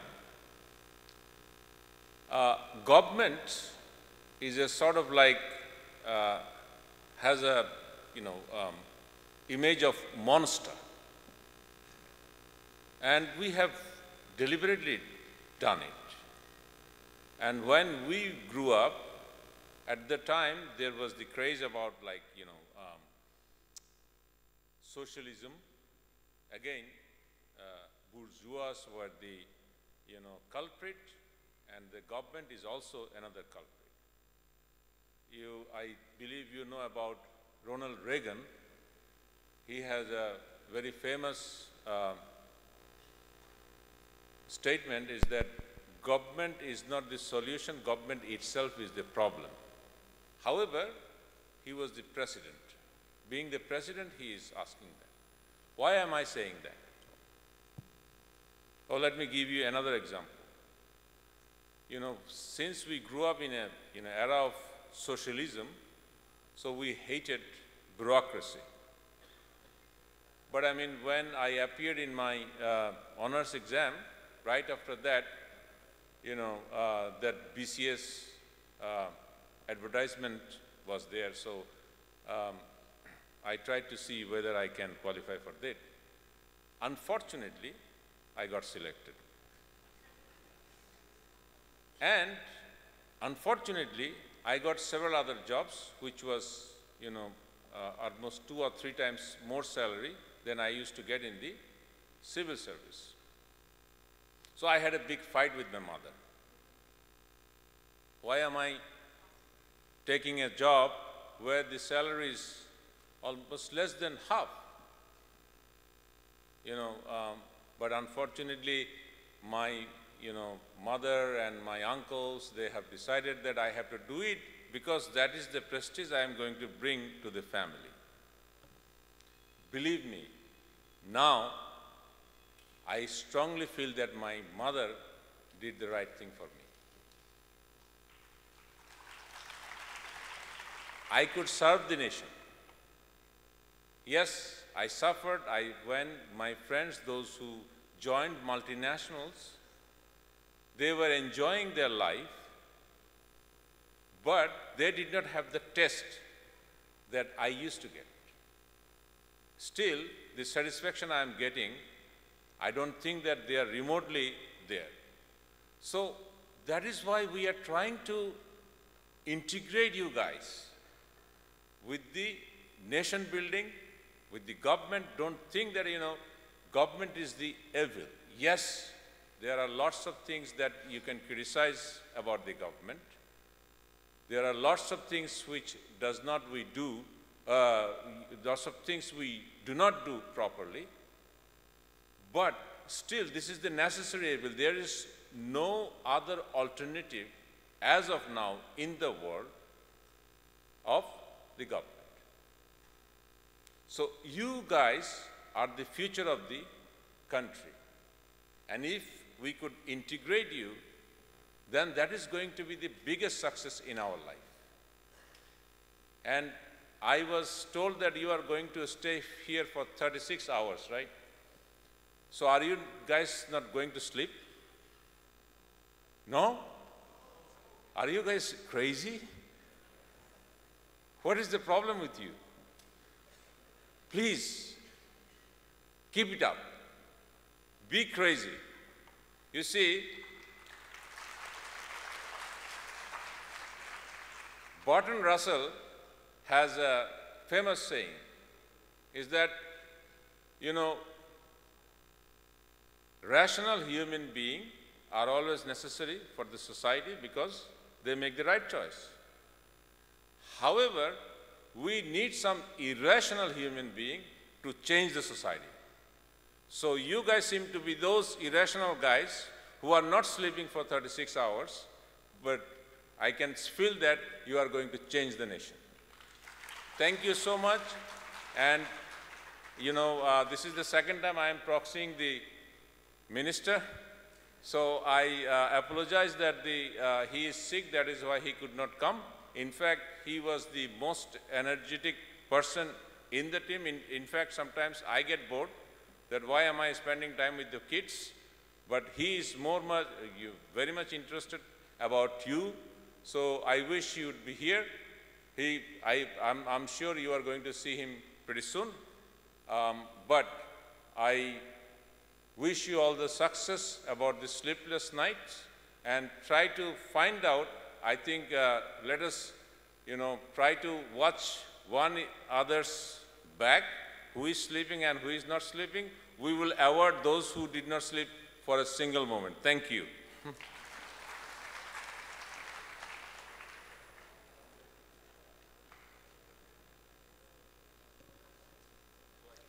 Now I would like to invite Arif Raihan Mahi to give the crest to our honorable guests.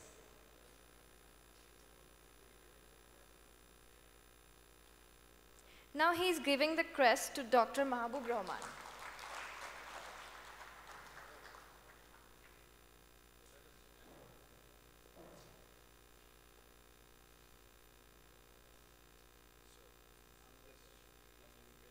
Now he is giving the crest to Jiu Ahsan.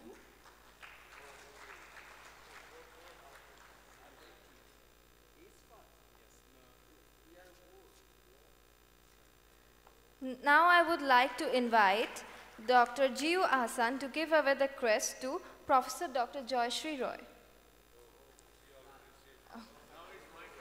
Now I would like to request Dr. Jiu Ahsan to give the crest to Dr. Mohammad Kaikaus.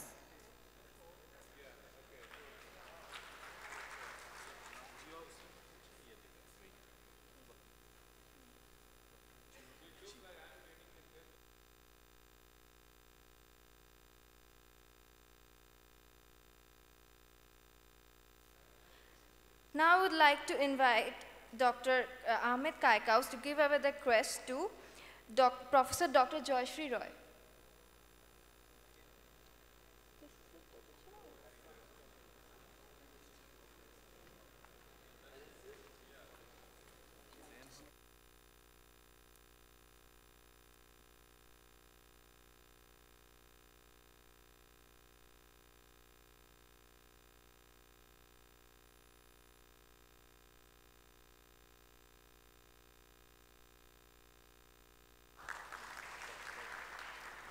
Now I would like to invite Dr. Jiu Ahsan to give the crest to Dr. Ahmed Kaikaus.